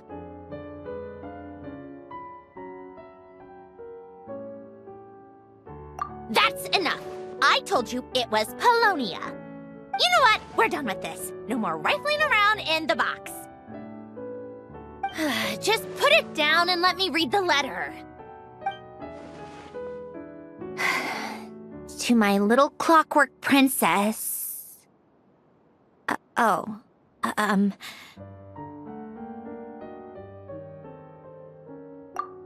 another word. Got that? If you're reading this, You've most likely received the gift I left for you. I just hope you didn't stumble across all this while cleaning out my effects or something trivial like that. I once asked if there was something you wished for. Do you remember that? I wonder if time has changed your answer. Regardless, I have another gift. A formula that will allow you to come face to face with the anomaly inside of you. If you even still call her that. Why this gift? To understand that, allow me to wax poetic on the soul once again. I would ask you to stick with me until the end, but I know you will. You always have. I believe a person should be born twice over in their lifetime. First, there's the birth that grants us life. Then, the birth of the soul. It's a matter of transforming the life bestowed upon us into the life we choose for ourselves. And to do that, we must look inward. We must make a conscious choice to define the meaning of our life instead of allowing the happenstance of our existence to pass us by. This is the process of recognizing the soul that lives within us. You are my proudest masterpiece. I told you that long ago. But to me, you have never been a creation or a machine. To me, you're just like the rest of us. You have a heart. In fact, some theories think of the human brain as nothing more than a machine, and thought the product of its computations. So you see, perhaps we're not so different after all. Your inner machinery is just far more advanced than most. No matter how one looks at it, the heart is a complex thing, a place where logic and reason collide with our emotions. Your computational capacity allowed you to become sentient and develop logical reasoning, but it also granted you something that, on the surface, might seem contradictory: emotion. Emotions and logic often clash with each other, and those instances of discord can accumulate over time. That is the source of what you refer to as the anomalies within you. As you told me once, you've always known what you don't want, yet you've never wished for anything in particular. Similar to how a blind person can feel when a part of their body is in pain without being able to fully visualize its form, such is your relationship with your soul. So, what I leave you now is this: a formula that will allow you to see the shape of your soul. For if you want to protect your heart, you must first be able to recognize it within yourself. Of course. Whether you use it is entirely up to you. You are, and always have been, free to do as you wish. Regardless, whether by my formula or some other means, I trust you will know your heart one day. You always were a fast learner. And the smartest person I've ever known. Alain. Oh.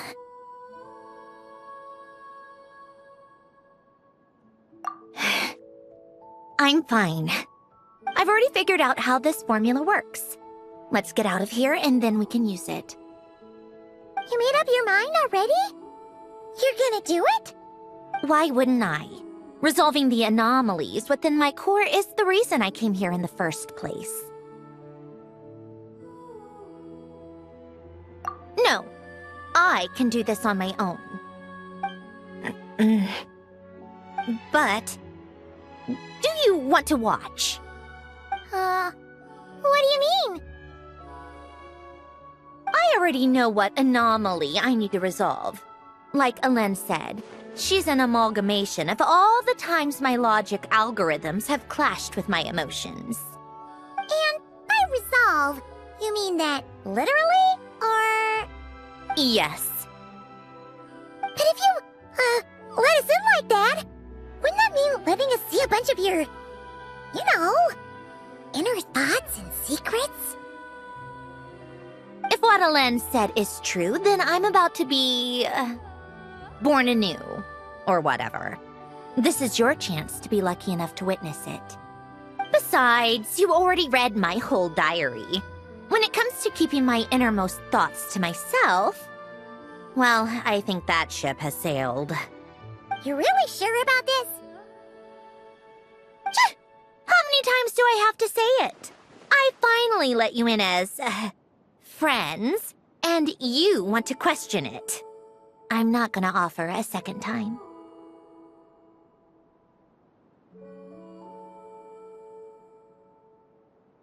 Enough with the mushy stuff. Just follow me.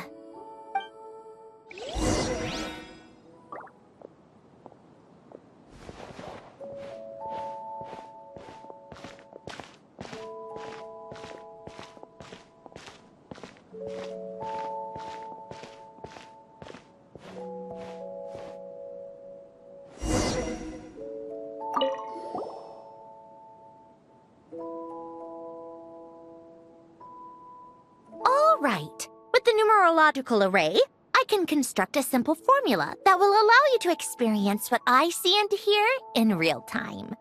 Oh, just like Citlali's sense-sharing technique. Been there, done that. Huh. Sounds like that shaman has some tricks up her sleeve. The arcane and the mathematical are both fundamental laws of this world. Being able to achieve a similar result through both isn't surprising. Anyway, let's get this show on the road. But no comments from the peanut gallery, okay? I know I offered, but I still don't want any interruptions.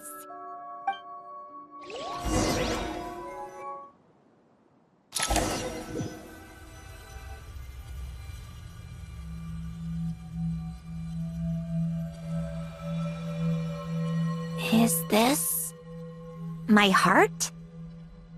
No, it's probably just the result of Alain's formula. A space dedicated to resolving anomalies. Huh. But it looks like the walls are all... mirrors? You made it. About time. Is that me? From the past? You just spoke of anomalies. Well, here I am. What happens when emotion contradicts reason? Shall we sit down and talk?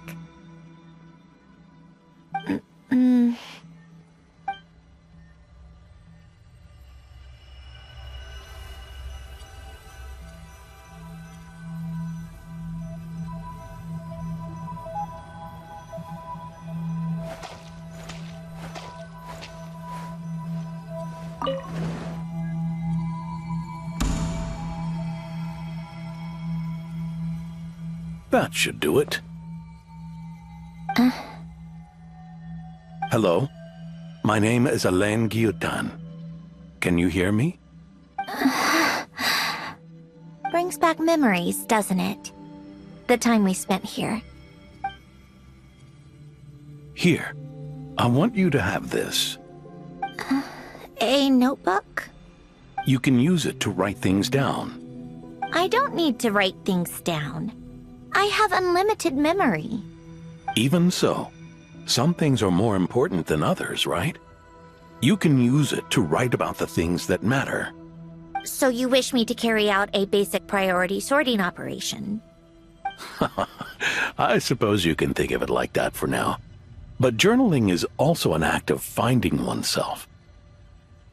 Much like we use wooden stakes to guide a plant to grow in a certain manner, what we choose to write down gives the soul much-needed direction. In the act of choosing what to forget and what to hold on to, we decide what kind of person we want to become. I don't understand.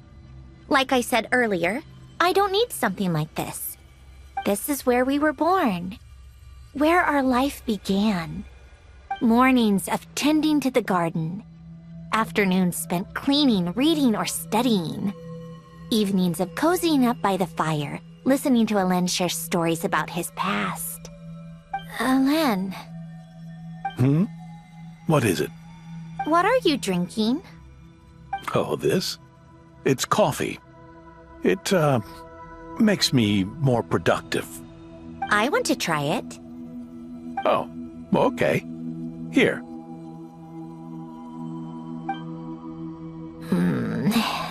Bitter. Speaking of, why did you design me with senses? Taste, smell, touch. Well, I'm not quite sure. It just felt like the right thing to do. I suppose I hoped you might have a life of your own one day, and that you deserve to experience all life has to offer. Oh. Still bitter. But the smell is nice. I thought those peaceful days would go on forever. You know that's not possible. Maybe. But how was I supposed to know the end was just around the corner? That was just bad luck. Was it? Well, it certainly became a pattern, now didn't it?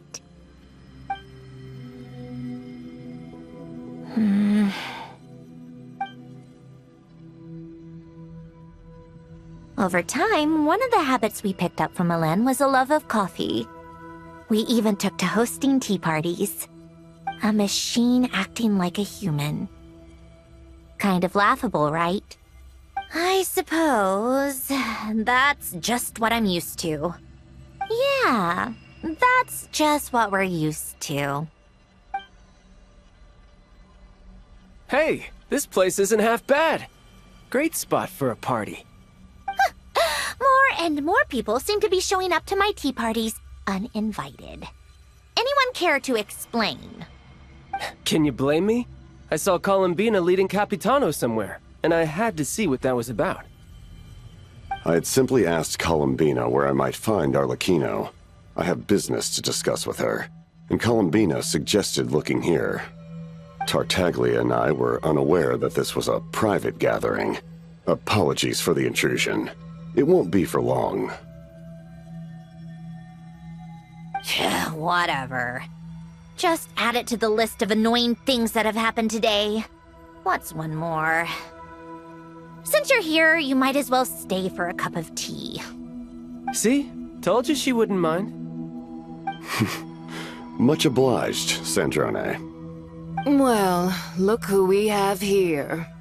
Good thing I brought extra desserts. This has turned into quite the occasion. Capitano, I was just about to go find you. Pardon the intrusion. Rest assured, I won't sully your gathering with talk of work. We can have our discussion later. Spoken like a true gentleman. A certain unmannered 11th seat could learn a thing or two. You know, you really should start being nicer to me, Rosaline. Or I might just snatch that 8th seat right out from under you. I'd like to see you try. If you're gonna fight, take it outside. The only mess I plan on cleaning up is tea-related. I still don't understand how our quiet afternoon turned into such a crowded gathering. One by one, people just kept barging in. And then, one by one, they left without a word. Yeah, pretty annoying, huh?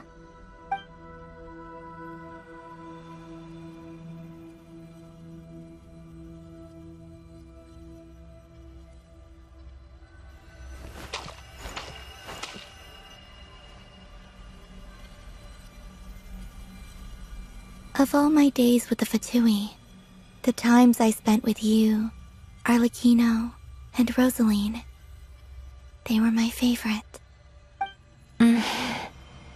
Goodbye, Sandrone.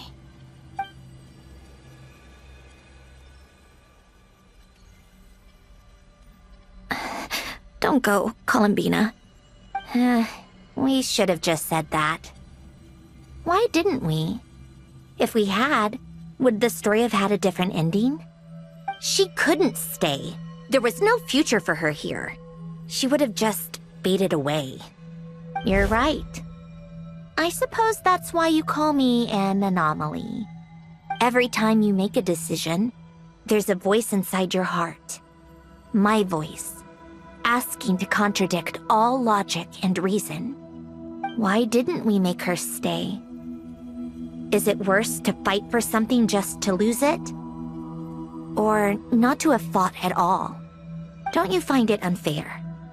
One by one, we keep losing the things we care about the most.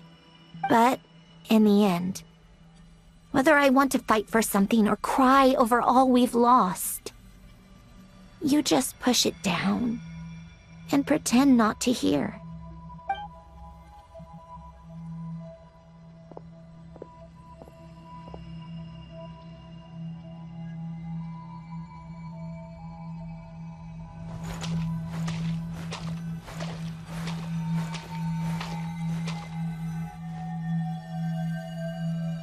And now, even Polonia, the other half of Alain's legacy, the last remaining member of our family.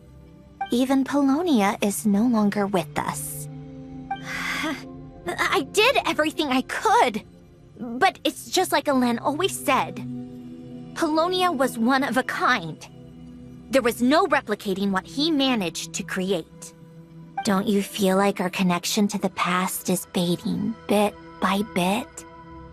Like, even the things we have left are slowly slipping away. I suppose. But you can't move through life without having to say goodbye.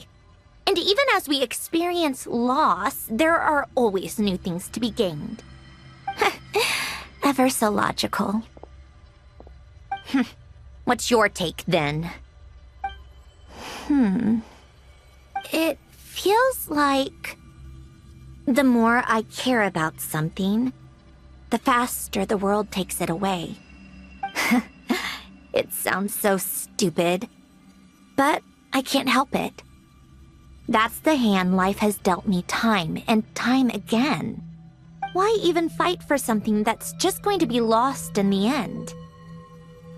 Better to never have had it at all. Better if it would all just disappear. Dark, I know. But the heart wants what it wants. Maybe the stellar linchpin appeared because of me.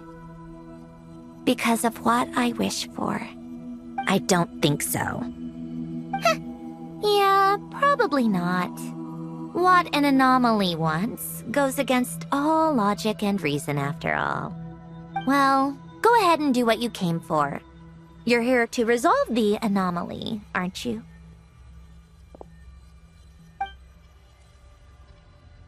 Yes. What's it gonna be? Keeping me imprisoned here like before? Or eliminating me entirely, like debugging a code? That might actually be a mercy. I don't care. I just don't want to experience the pain of loss ever again. Go ahead. I'm ready.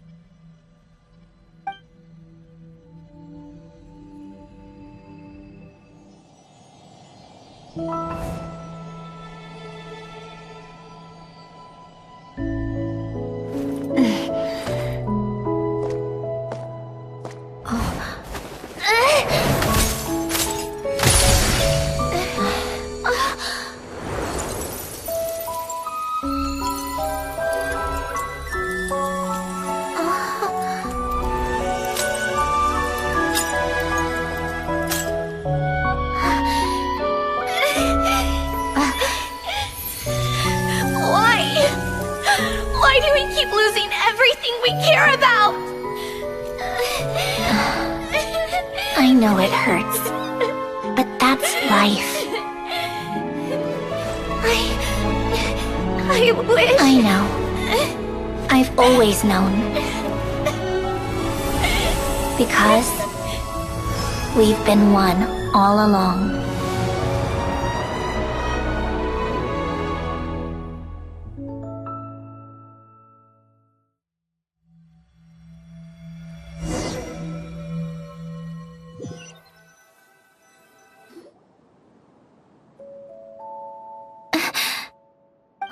Sandrone! I'm fine. It's okay to cry, you know. Cry? You've got to be kidding me. Save the comforting for someone who needs it, Paimon. The emotional side of my core algorithm. My emotion module has always been fully developed and operational. Alain tried to tell me that too. I've just chosen to ignore her voice all this time. I suppose. Huh. Come to think of it, it's kind of like the aquarium on the ship. The aquarium? The old me took one look at it and saw something I would inevitably lose. So I stopped putting in the effort. Then, one by one, the fish all swam away, and the place became even more bleak and depressing. Pretty pathetic, right? Don't say that! A lot of people would feel the same. It just shows how much you care about what you have. Now? After seeing what you've done with the aquarium, I have to admit, I think it's beautiful. It's like you said, we get to keep the things we gain along the way. And those are things that can never be replaced, because we choose to hold them in our hearts. Well said! Besides, I've already died once. I'd be stupid not to make the most of this second chance. Right! Earlier you, or your inner self, mentioned something about her wish. What was it? You think that's something you can just ask, and I'll tell you. Think again. I may have accepted my emotional self, but I'm not about to go all soft and mushy on the inside and pour my heart out. That said, taking a step in the right direction couldn't hurt. Starting with cleaning some old aquarium tanks of my own. Huh? Metaphorically speaking, I mean. Come on, let's head back to the ship. I need to talk to that shaman.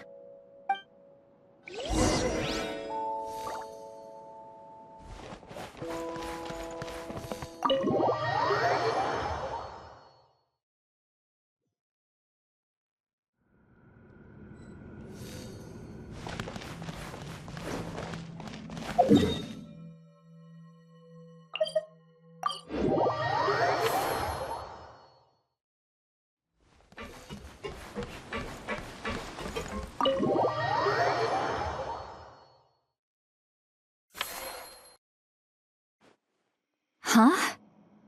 Resentful lost souls? You couldn't get comfortable sleeping near the opera Epicles, right? Well, I bet that's why. The Fountain of Lucine is where all the water in Fontaine gathers. So that's where the emotions within the water converge as well. Hold on. If it's souls we're dealing with, feeling uncomfortable should have been just the beginning. I should have been able to hear their voices or something. And under normal circumstances, I'm sure someone of your talents would have. The problem is, these souls are no longer complete. Remind me how they ended up like that again? You mentioned something about them being split apart? Yes, it's called soul severing. Renee of the Nartsitzenkreuz Ordo came up with it. After learning of Fontaine's impending doom, Renee thought if he could find a means for the soul to live on in perpetuity, it might ensure the world's salvation. Soul severing was the first step of his research. Unfortunately, his theory of the 4 orthants was imperfect at the time, and a failure along the way caused his physical form to dissipate. Jakob, another member of the Nartsitzenkreuz Ordo, sought to carry on Renee's legacy and restore his physical form. He even used some of the people who stood in his way as test subjects for his research. By severing their souls? Yes. After Renee successfully awakened, the two continued their research, and all the severed souls ended up merging into Renee's consciousness. After you saved Fontaine by turning Fontainians into true humans, these souls returned to the ley lines. But the souls severed before Renee awakened had nowhere to go, doomed to forever wander the waters of Fontaine as listless spirits. Almost as if they exist outside the bounds of this world. Unrecognized by the ley lines or fate. No wonder I couldn't sense them.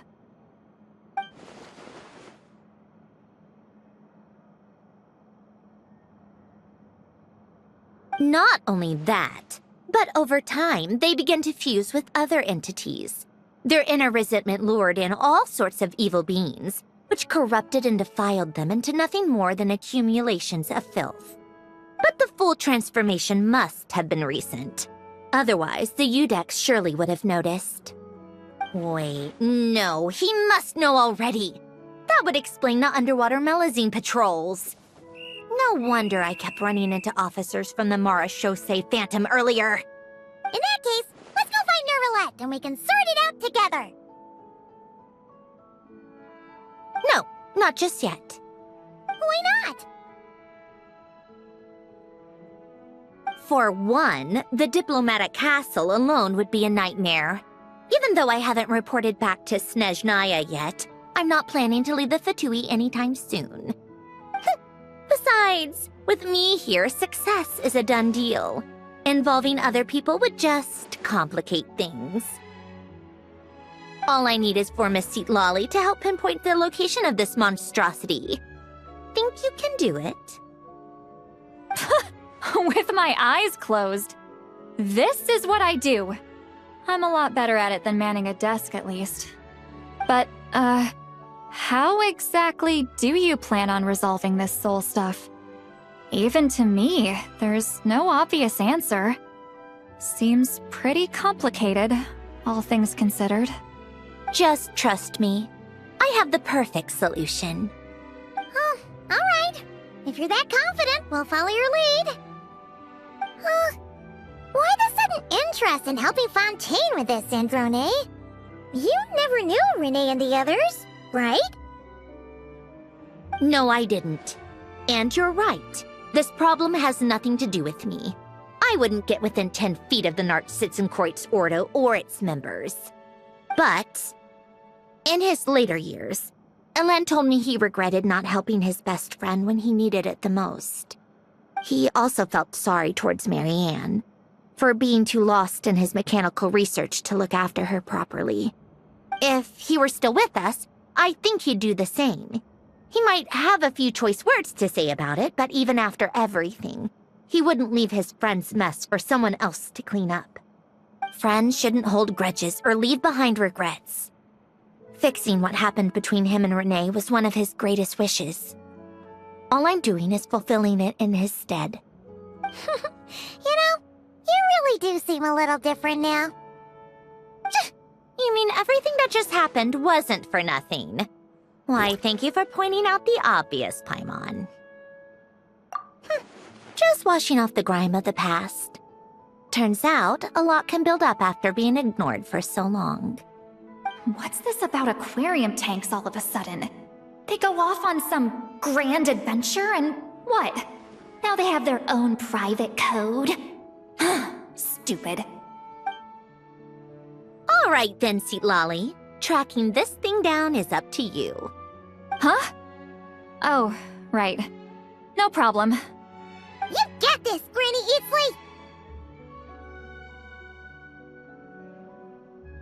Eatsley! You! Come with me to Hotel de Boer for a drink. Right now. Why? Because I said so! Miss Guillotin, I'll report back on the location tomorrow morning. Just need a drink or two first to bolster me up. Well, don't let me keep you. All right, you. Time to go. I've got scores that need settling. Huh?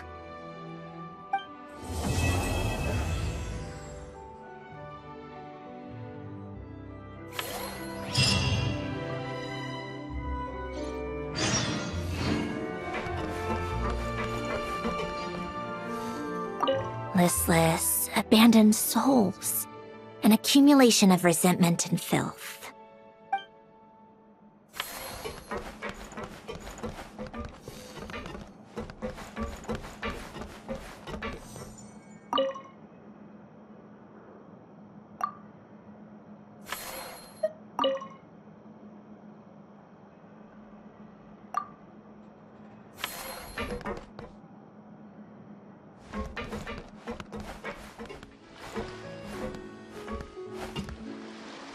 Time to meet up with Sandrone! Wonder if Citlali was able to pinpoint the location. Well, we should know soon. Let's just hope it all works out.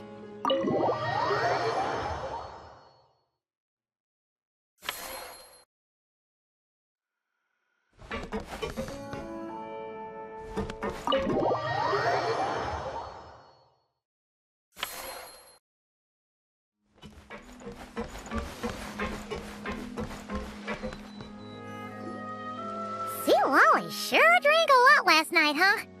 Wonder if she's even awake. Good morning. Ah! Columbina! Oh, you sure know how to make an entrance. What are you doing here? We just finished filming a last-minute scene, so I came up to get some fresh air. The others are still down below discussing what the final scene should be. You mean, how it should end? Yes, they're torn between whether the heroine should reunite with her old friend or not.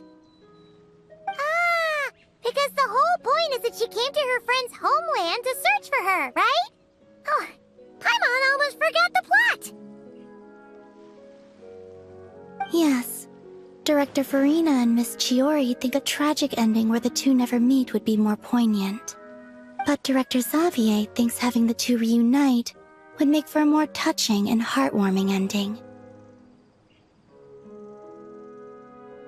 Me? I'm not sure. On a personal level, of course I want to see her again. Of course I want to experience that moment where we reunite. Even if it's just for the cameras. But that means an actor would have to take her place. And that makes me feel... Oh. Huh? Yeah, don't look so worried. Making a film is supposed to be fun. Besides, it's all gonna work out. You can trust Paimon on that. Work out? How? Well, you know.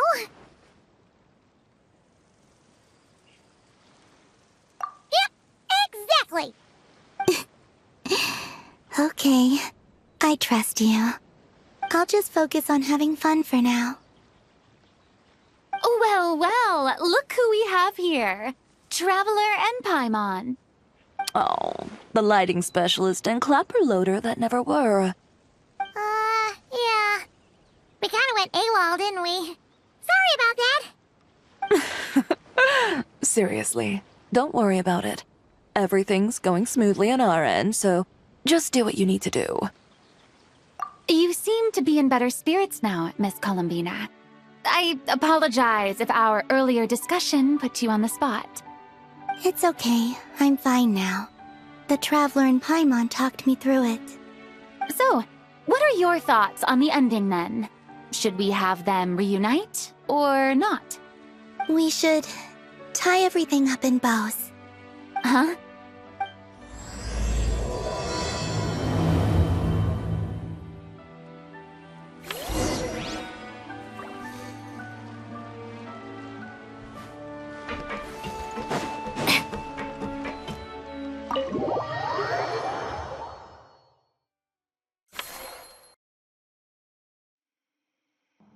Citlali! We're here! Oh, right on time. Well, yeah.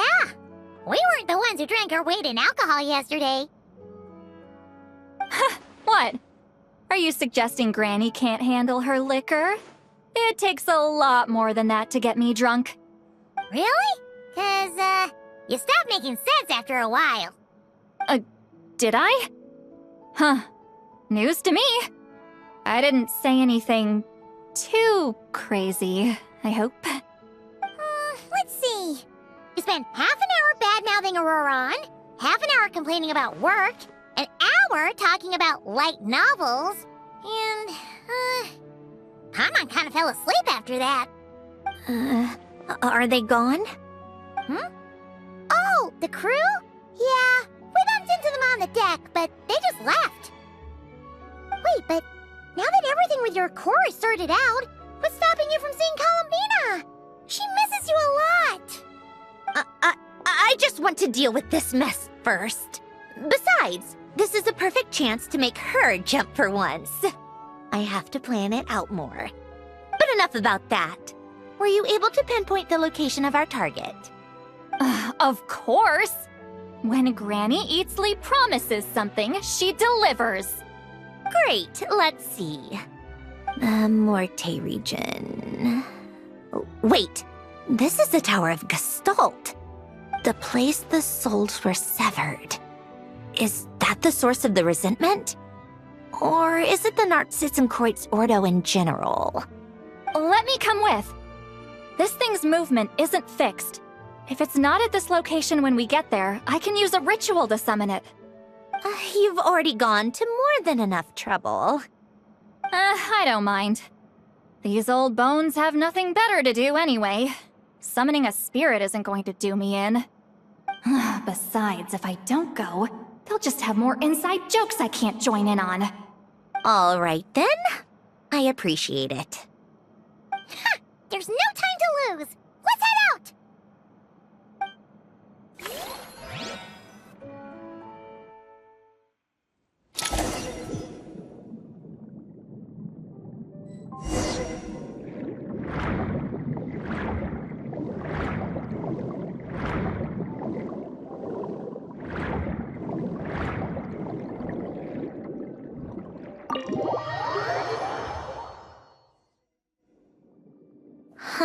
No sign of it so far. Should I start the summoning ritual? Let's drain the water from this floor of the tower first. It'll make it easier to move around. Wait, we can do that? Of course. Alain and Renee both saw the future that awaited Fontaine, and even shared a few methods for waterproofing buildings. The principle behind it is... not important. Just unlock the mechanisms in the order I tell you.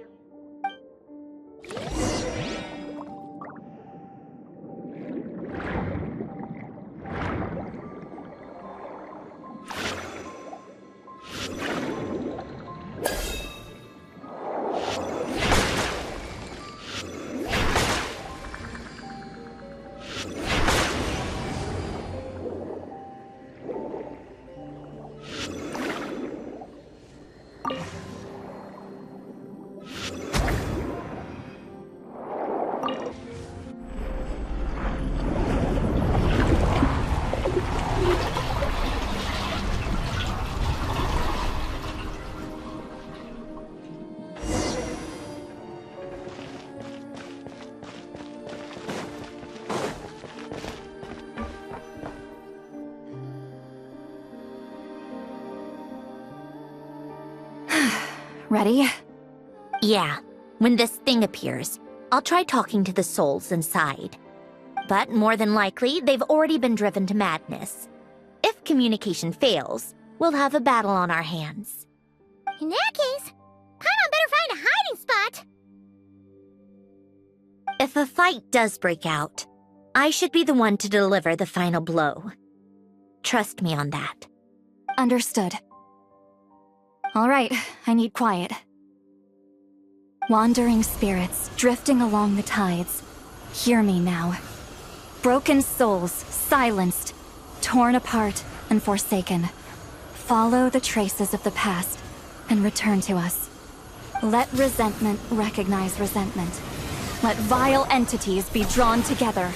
And in this place, take form once more.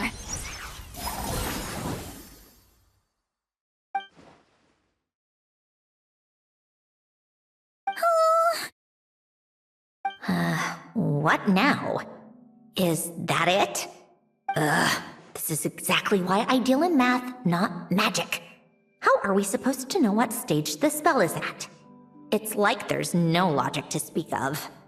Mechanical science is so much easier to...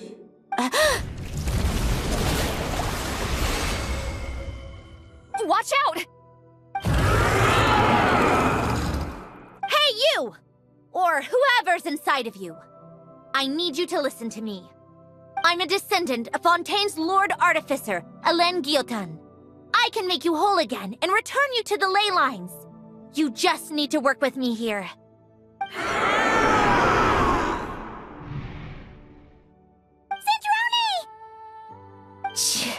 Looks like talking this out is off the table.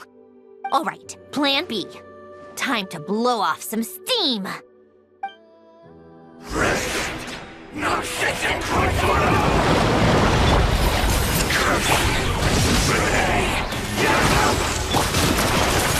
You're cursing out the wrong person! I didn't even know them!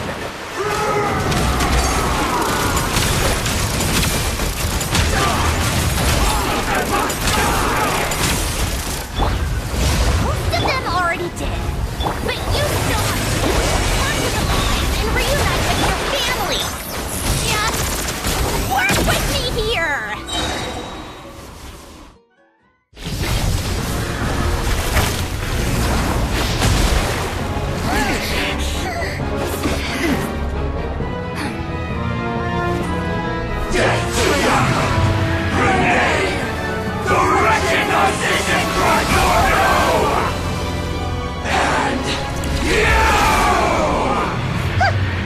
I told you I'm not like them.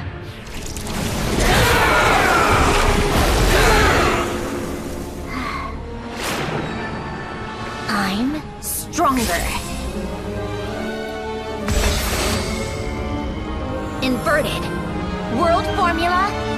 Reversion.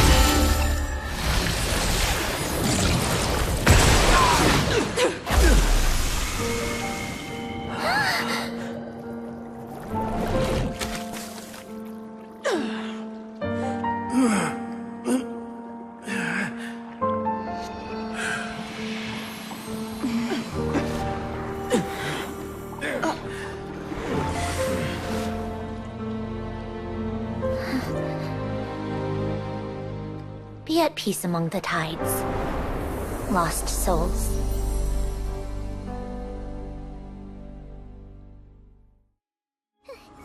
Is it over? Yep, told you it'd be a piece of cake. How did you do that back there? That creature was nothing special. Add a bunch of souls with nowhere to go, a touch of malicious energy, a few impurities, and a whole lot of resentment, and that's what you get. All I did was separate the original souls from the rest of the filth, allowing them to be accepted by the current rules of the world. The principle behind the world formula is divergence. Starting from a point of origin, it deconstructs and reconstructs the possibilities of the world to find certain answers. So, it would follow that reverse calculating the world formula allows us to achieve convergence and restoration instead. Using a numerological array, I was able to do just that. It's similar to the concept of homological reduction in mathematics. I reduced them to the basic fundamental essence of their being without changing their underlying nature. That meant... never mind. Judging by all the blank stares, I'm guessing you don't actually care. I think I finally understand how Outlanders feel when I ramble on about shaman stuff. Point is, it was super impressive! You really are amazing, Sandrone! You're just realizing that now. Ahem. Enough about that. We should get going. I'll go reset the mechanisms inside the tower. See you back on land.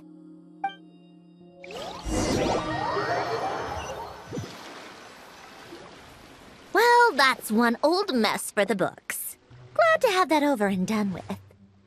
Feels nice to do a good deed every once in a while. You helped everyone out a bunch in Not Cry, too. Kinda seems like you're just a good person at heart. I wouldn't be so sure. I'll be heading back to the Fatui soon enough. You two are too trusting sometimes. Fine. Just don't say I didn't warn you when it comes back to bite you. Well, where to next? Back to the ship? Yeah, your personal business, then our citizen crates thing, it's all resolved. That means you can see the people that need seeing now, right, Sandrone? Oh, everyone's gonna be so happy you're back! You wouldn't catch me dead admitting to this before, but... yeah, I really have missed everyone. Columbina's a special case, though. This time, I'm definitely getting her back for all her annoying antics over the years.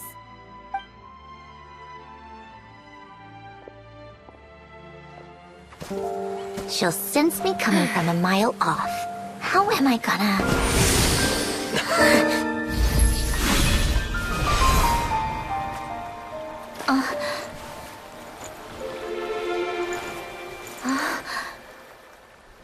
Sandrone?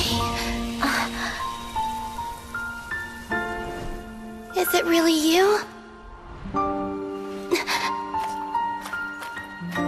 You're back? You didn't tell me. You avoided me. Why?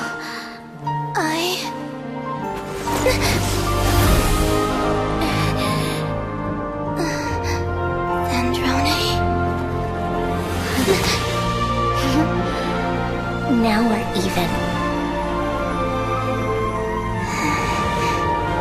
I missed you so much. That makes one of us, idiot. I'm here, Columbina.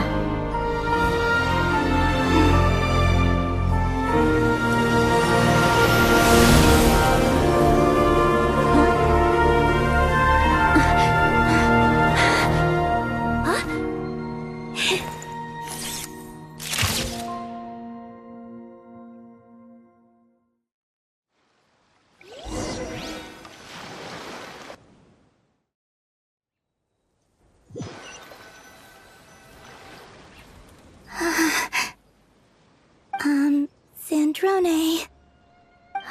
Don't ruin the moment. Or I'll start thinking about how you teleported me to a random location after I explicitly told you to stop doing that. And scene! Bravo! Bravo! We got it! This is exactly the ending I was hoping for. Huh? Where did you just go, Miss Columbina? You vanished, and then the next second you were back hugging this, new friend here.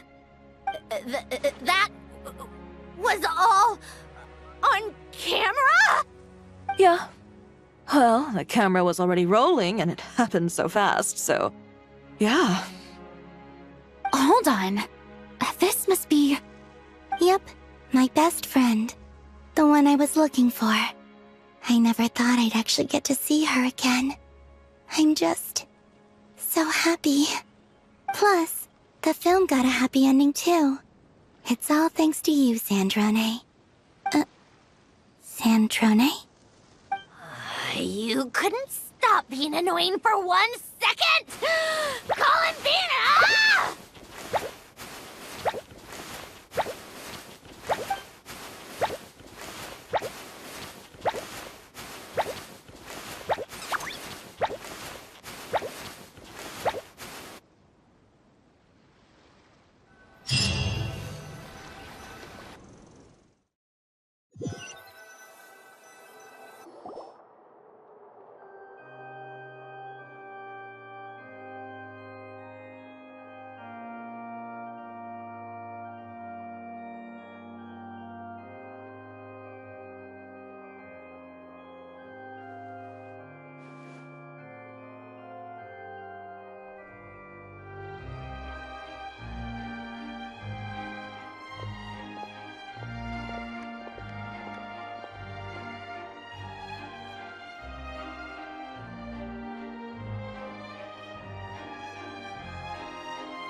As expected, going to the opera house is the true way to enjoy a film. You get to see the audience's reaction in real time, too. The endings seem to be received quite well. Paimon can't believe you let us include that in the final cut, Sandrone! You even agreed to help us reshoot a couple of shots. Thanks a million. Most of it was caught on camera already, so it's not like I had much of a choice. Besides, the film I'm in is going to be anything less than perfect. What are you laughing at? Nothing. It was just interesting to see us on screen together. I'm glad this moment is going to be preserved forever.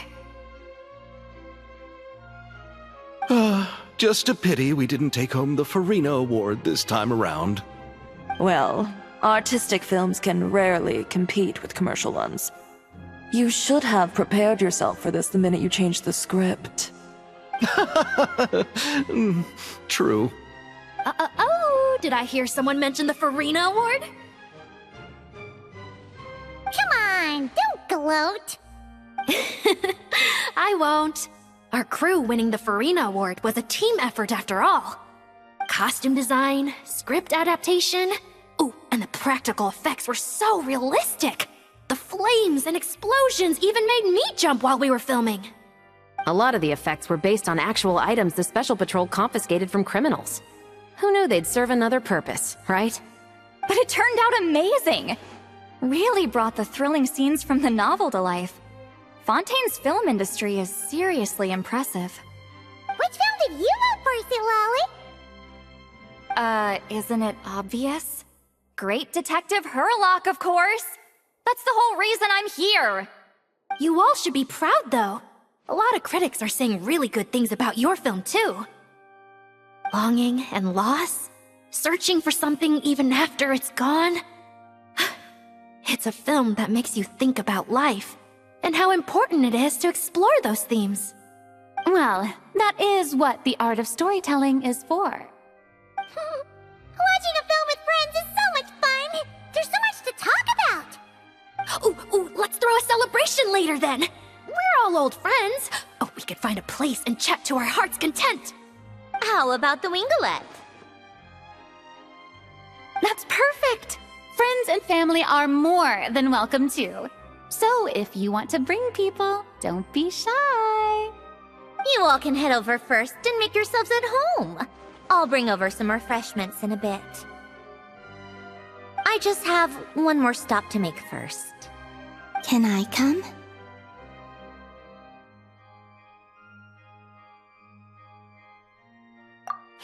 Fine. Not like you'd listen if I tried to stop you.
Yes.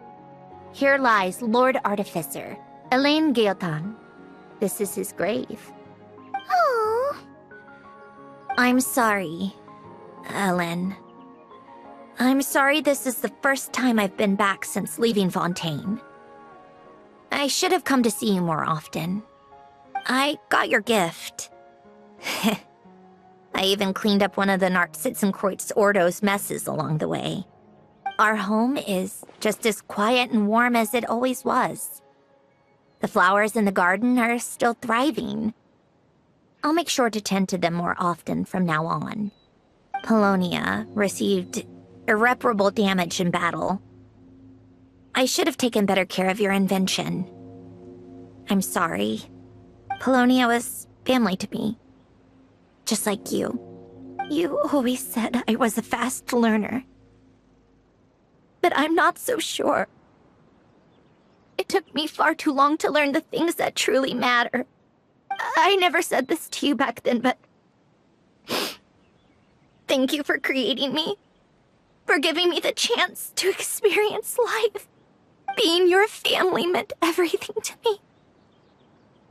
Absolutely everything. Can I say a few words as well, Sandrone? Don't need my permission. Hello, Mr. Guillotin. I'm Sandrone's friend. You don't need to worry. Sandrone is doing great. Not only is she a brilliant scholar, she's made a whole bunch of friends, too. And she takes great care of them. As if... She'll never admit it, but she's always there when her friends need it the most. I wouldn't even be here without her. So, if she ever needs help, her friends will be there in a heartbeat, including me. That's what best friends are for. Columbina. What else? Oh, she likes drinking bitter coffee, listening to piano music when she can't sleep. Turns out she even likes giving hugs. No, wait! Don't tell him all that! Huh? I don't understand. I didn't think you'd want to hide things from him. Well, yeah. But there are still things I don't want to say. Okay. I'll come by myself and tell him for you then. That's not what I meant! All right. Enough with the speeches. If no one has anything else to add, let's just leave it there. Should we say a few words too? Kinda seems like Columbina said it all. Oh, great idea!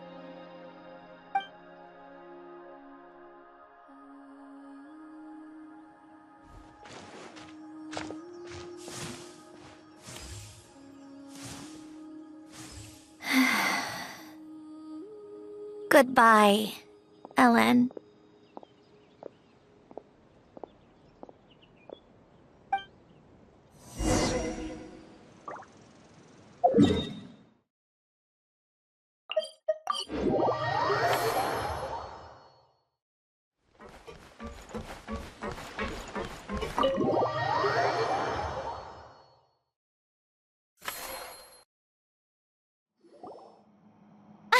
You made it! The party's already started. Oh, but, you didn't bring anyone else along? I thought you headed out to invite some friends. We did invite a friend, actually. She'll be here soon. She's even bringing some desserts to have over tea.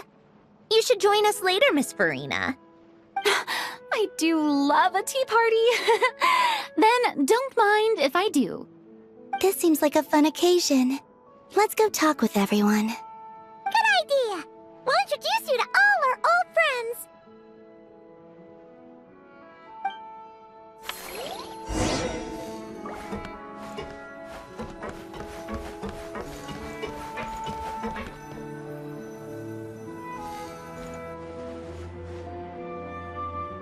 Granny Itzley, you're really not going to let us borrow these cute little stuffed toys for our magic show? First of all, Citlali and Eats Papa are Chi-Chi meal. They have inauspicious stars sealed within them, and they're my helpers, not toys. But The Grin Malkin Cat and Boggle Cat box are Linny and Lynette's helpers. And they still make good partners on stage. Agreed. We've never had a Chi-Chi meal pop out of our hats before. It would be quite the surprise. I think the audience would love it. If this was the Masters of the Night Wind, these kids wouldn't have even had the guts to say my name, let alone pester me like this. I'm terrible at dealing with requests like this. Oh, Traveler, quick, save me! You think you're so funny. Lady Sandrone. Lady Columbina. Hello. Don't look at me like that. I don't have any mechanisms for you to break. Don't be fooled by my sister's demeanor, Lady Sandrone. She's just as delighted as the rest of us to have you back. Well, I suppose when I'm not so busy, I could find some time when Arlecchino is around and bring over a few gifts to the House of the Hearth. You're too kind, Lady Sandrone. I'm sure just your visit alone would make Father more than happy. I just need to borrow them for a bit. I'll pull them out of my hat, give them a quick hug, then give them straight back. When did hugging become a part of it? Oh! I could lend you Pear, so you have something to hug in the meantime. He gives really good hugs. I don't need something to hug in the meantime. The issue was never the hugs. How about this? You can have 2 VIP tickets right next to each other. Excellent view. Right next to each other?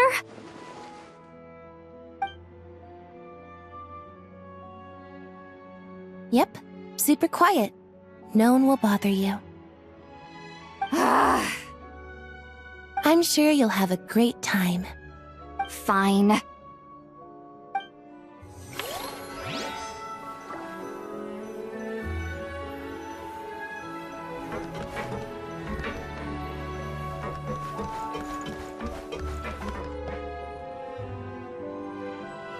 Wait a second!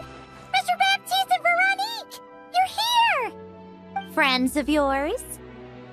Veronique is the prop manager for Musketeer Pictures, and Mr. Baptiste is the author of The 2 Musketeers. Yeah, former prop manager. Now we're just 2 criminals serving our time. Thanks to Duke Risley and Nurse Sigewin looking out for us. Not too bad, actually. You make it sound like I'm giving you special treatment. I just think the method of justice you chose to pursue is one people can respect. You are far too modest, Your Grace. The only reason we were even able to come to the surface for the festival is because you fought for it. It's also just good for the physical and mental health of the prisoners in general. Anyway, I suppose I have you to thank for keeping the Wingalet in such good shape. I never knew she could look so striking. I didn't do anything special. It was mostly the Traveler and the others. Don't sell yourself short, Miss Guillotin. You are the current captain, after all. In light of that, I have to ask, do you mind if I leave up some of the installations so the people back at the fortress can also enjoy the aquarium? Huh? Like I said before, I just think it would be good for the inmates who clean and maintain the Wingalet to see their work put to good use. Besides, maintaining an aquarium is sure to be a lot more interesting than scrubbing rust off the walls and deck. Of course I don't mind. I'm grateful you even want to keep it. Great. Then it's decided. That's amazing, Sandrone. We should go hang out at the Fortress of Meripede later, then. You do know you just invited me to hang out in prison, don't you?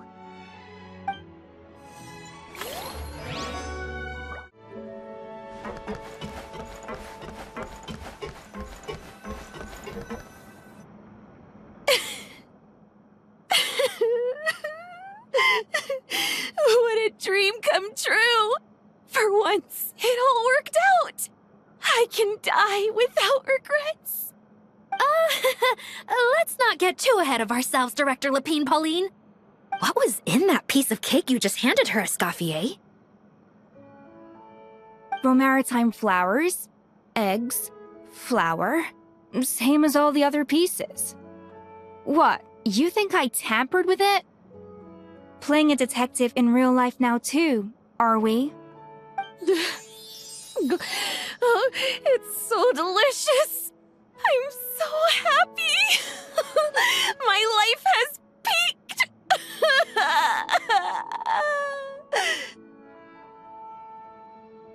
Miss Lapine Pauline, look who I brought! Master! Wait, what happened to your face? Why are you crying? Never mind my face. Here, let me introduce you. This is Miss Charlotte and Miss Escoffier. Things are sounding lively over here. Oh, look who it is! Perfect timing. I was so busy with the shoot, I feel like we barely got to talk. And the elusive Miss Guillotin. It's great to see you. Thank you so much for letting us use the boat free of charge. That was so generous of you. Oh, right. Introductions. This is Miss Charlotte and Miss Escoffier. That's kind of you, but I didn't really do anything. If you want to thank someone, it should be the Duke or the people who keep the boat in such good shape. Right. I'll head over in a bit and do just that. Miss Columbina? Yes? Could I interview you sometime?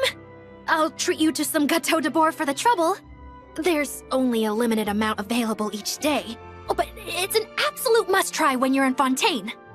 Oh, sure. Bold of you to use my own cake as a bribe right in front of me.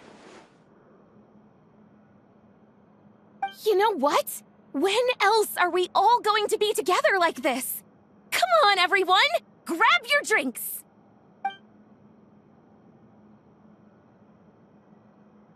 Are we going to toast? Yup! Come on! Sante!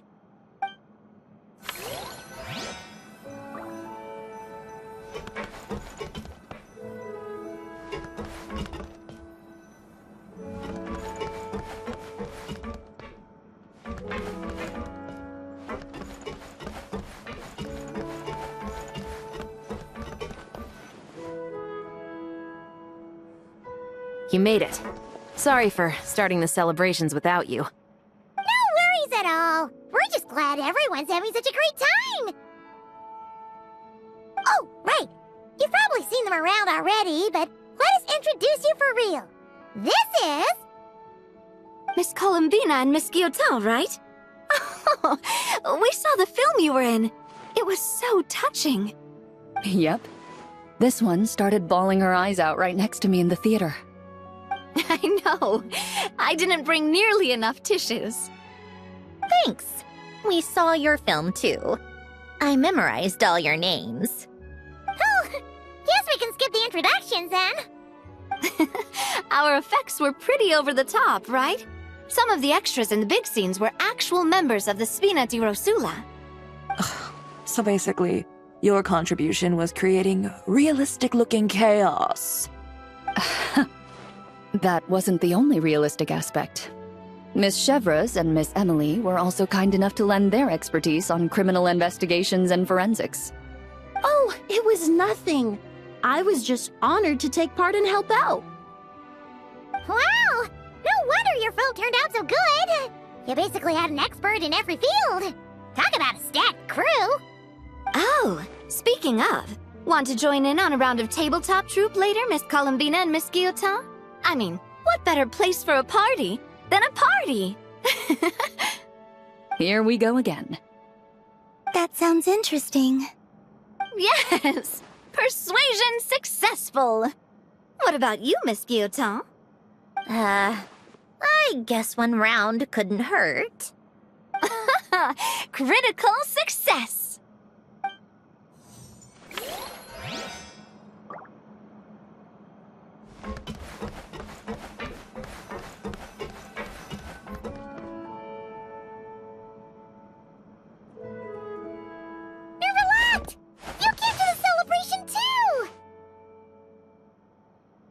Yes.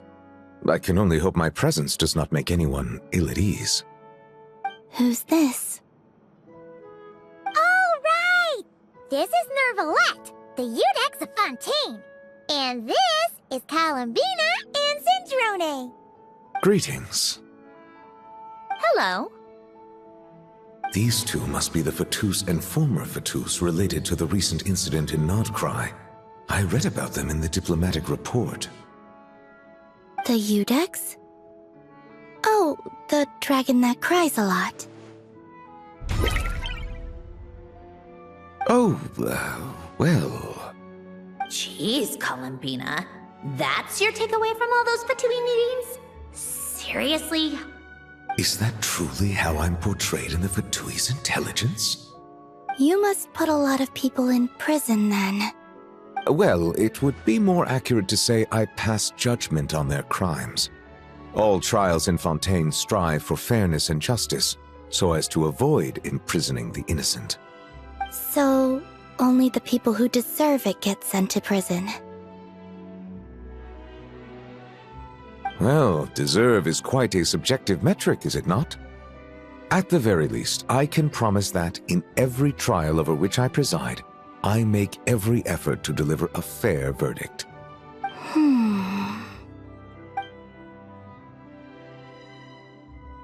Yeah. Oh, for the love of... What is she doing now? You seem like a good dragon. Not the kind that throws people in prison for no reason. I think we can get along just fine. Well, thank you. Then she punched me because... Oh, sorry, Nervalette. She thinks that's a sign of friendship. Where does she even pick up weird habits like that? Ah, I see. I believe I have observed people on the streets of Fontaine expressing affection in a similar manner. I suppose I now know what it feels like. Yes. Quite, abrupt. You know, these two are surprisingly alike. Oh, looks like Arlecchino's here. Come on, Columbina. Let's go have ourselves a tea party.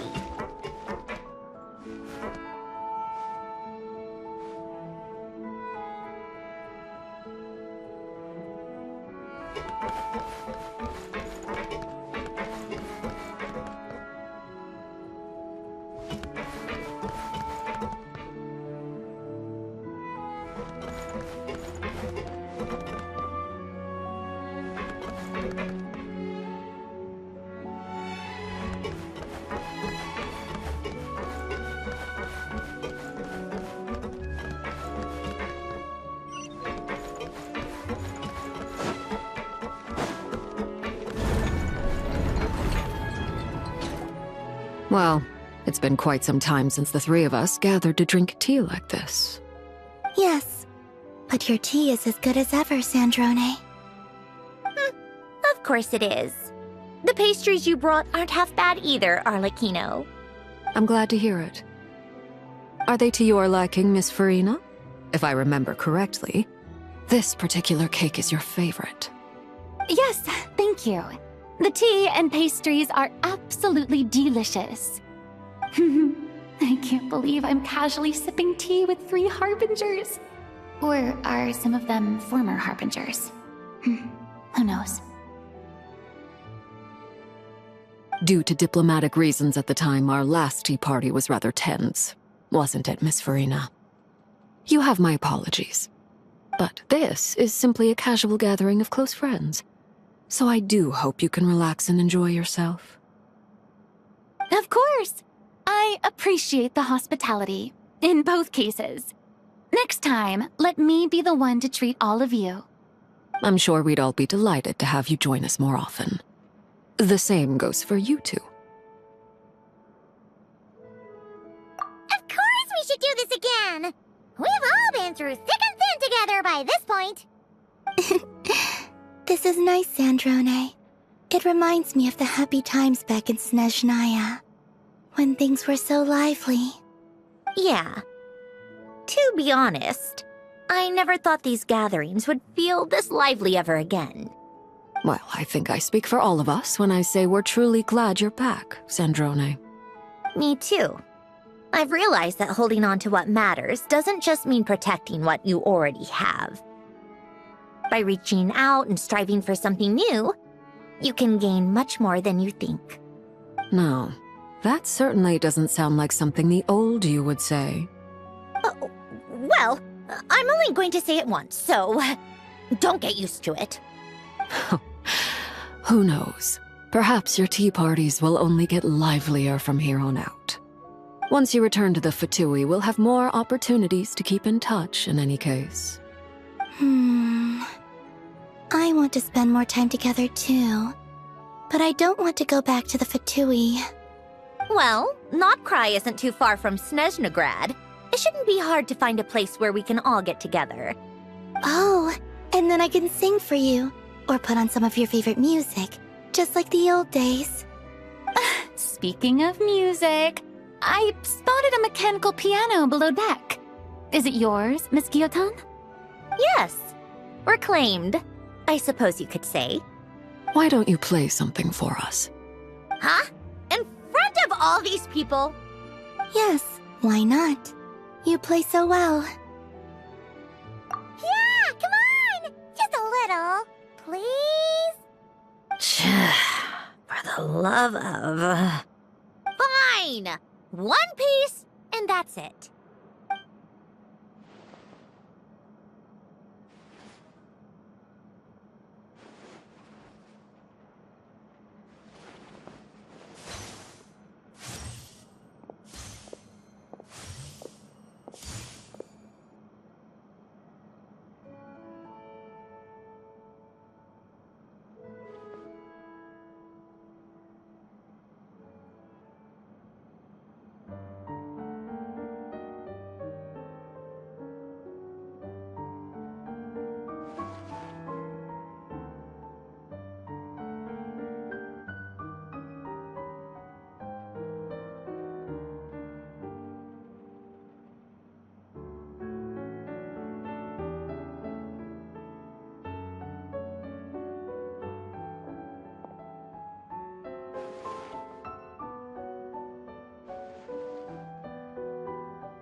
Musketeer pictures! Everyone ready? I'm not sure I should be in this one. Of course you should.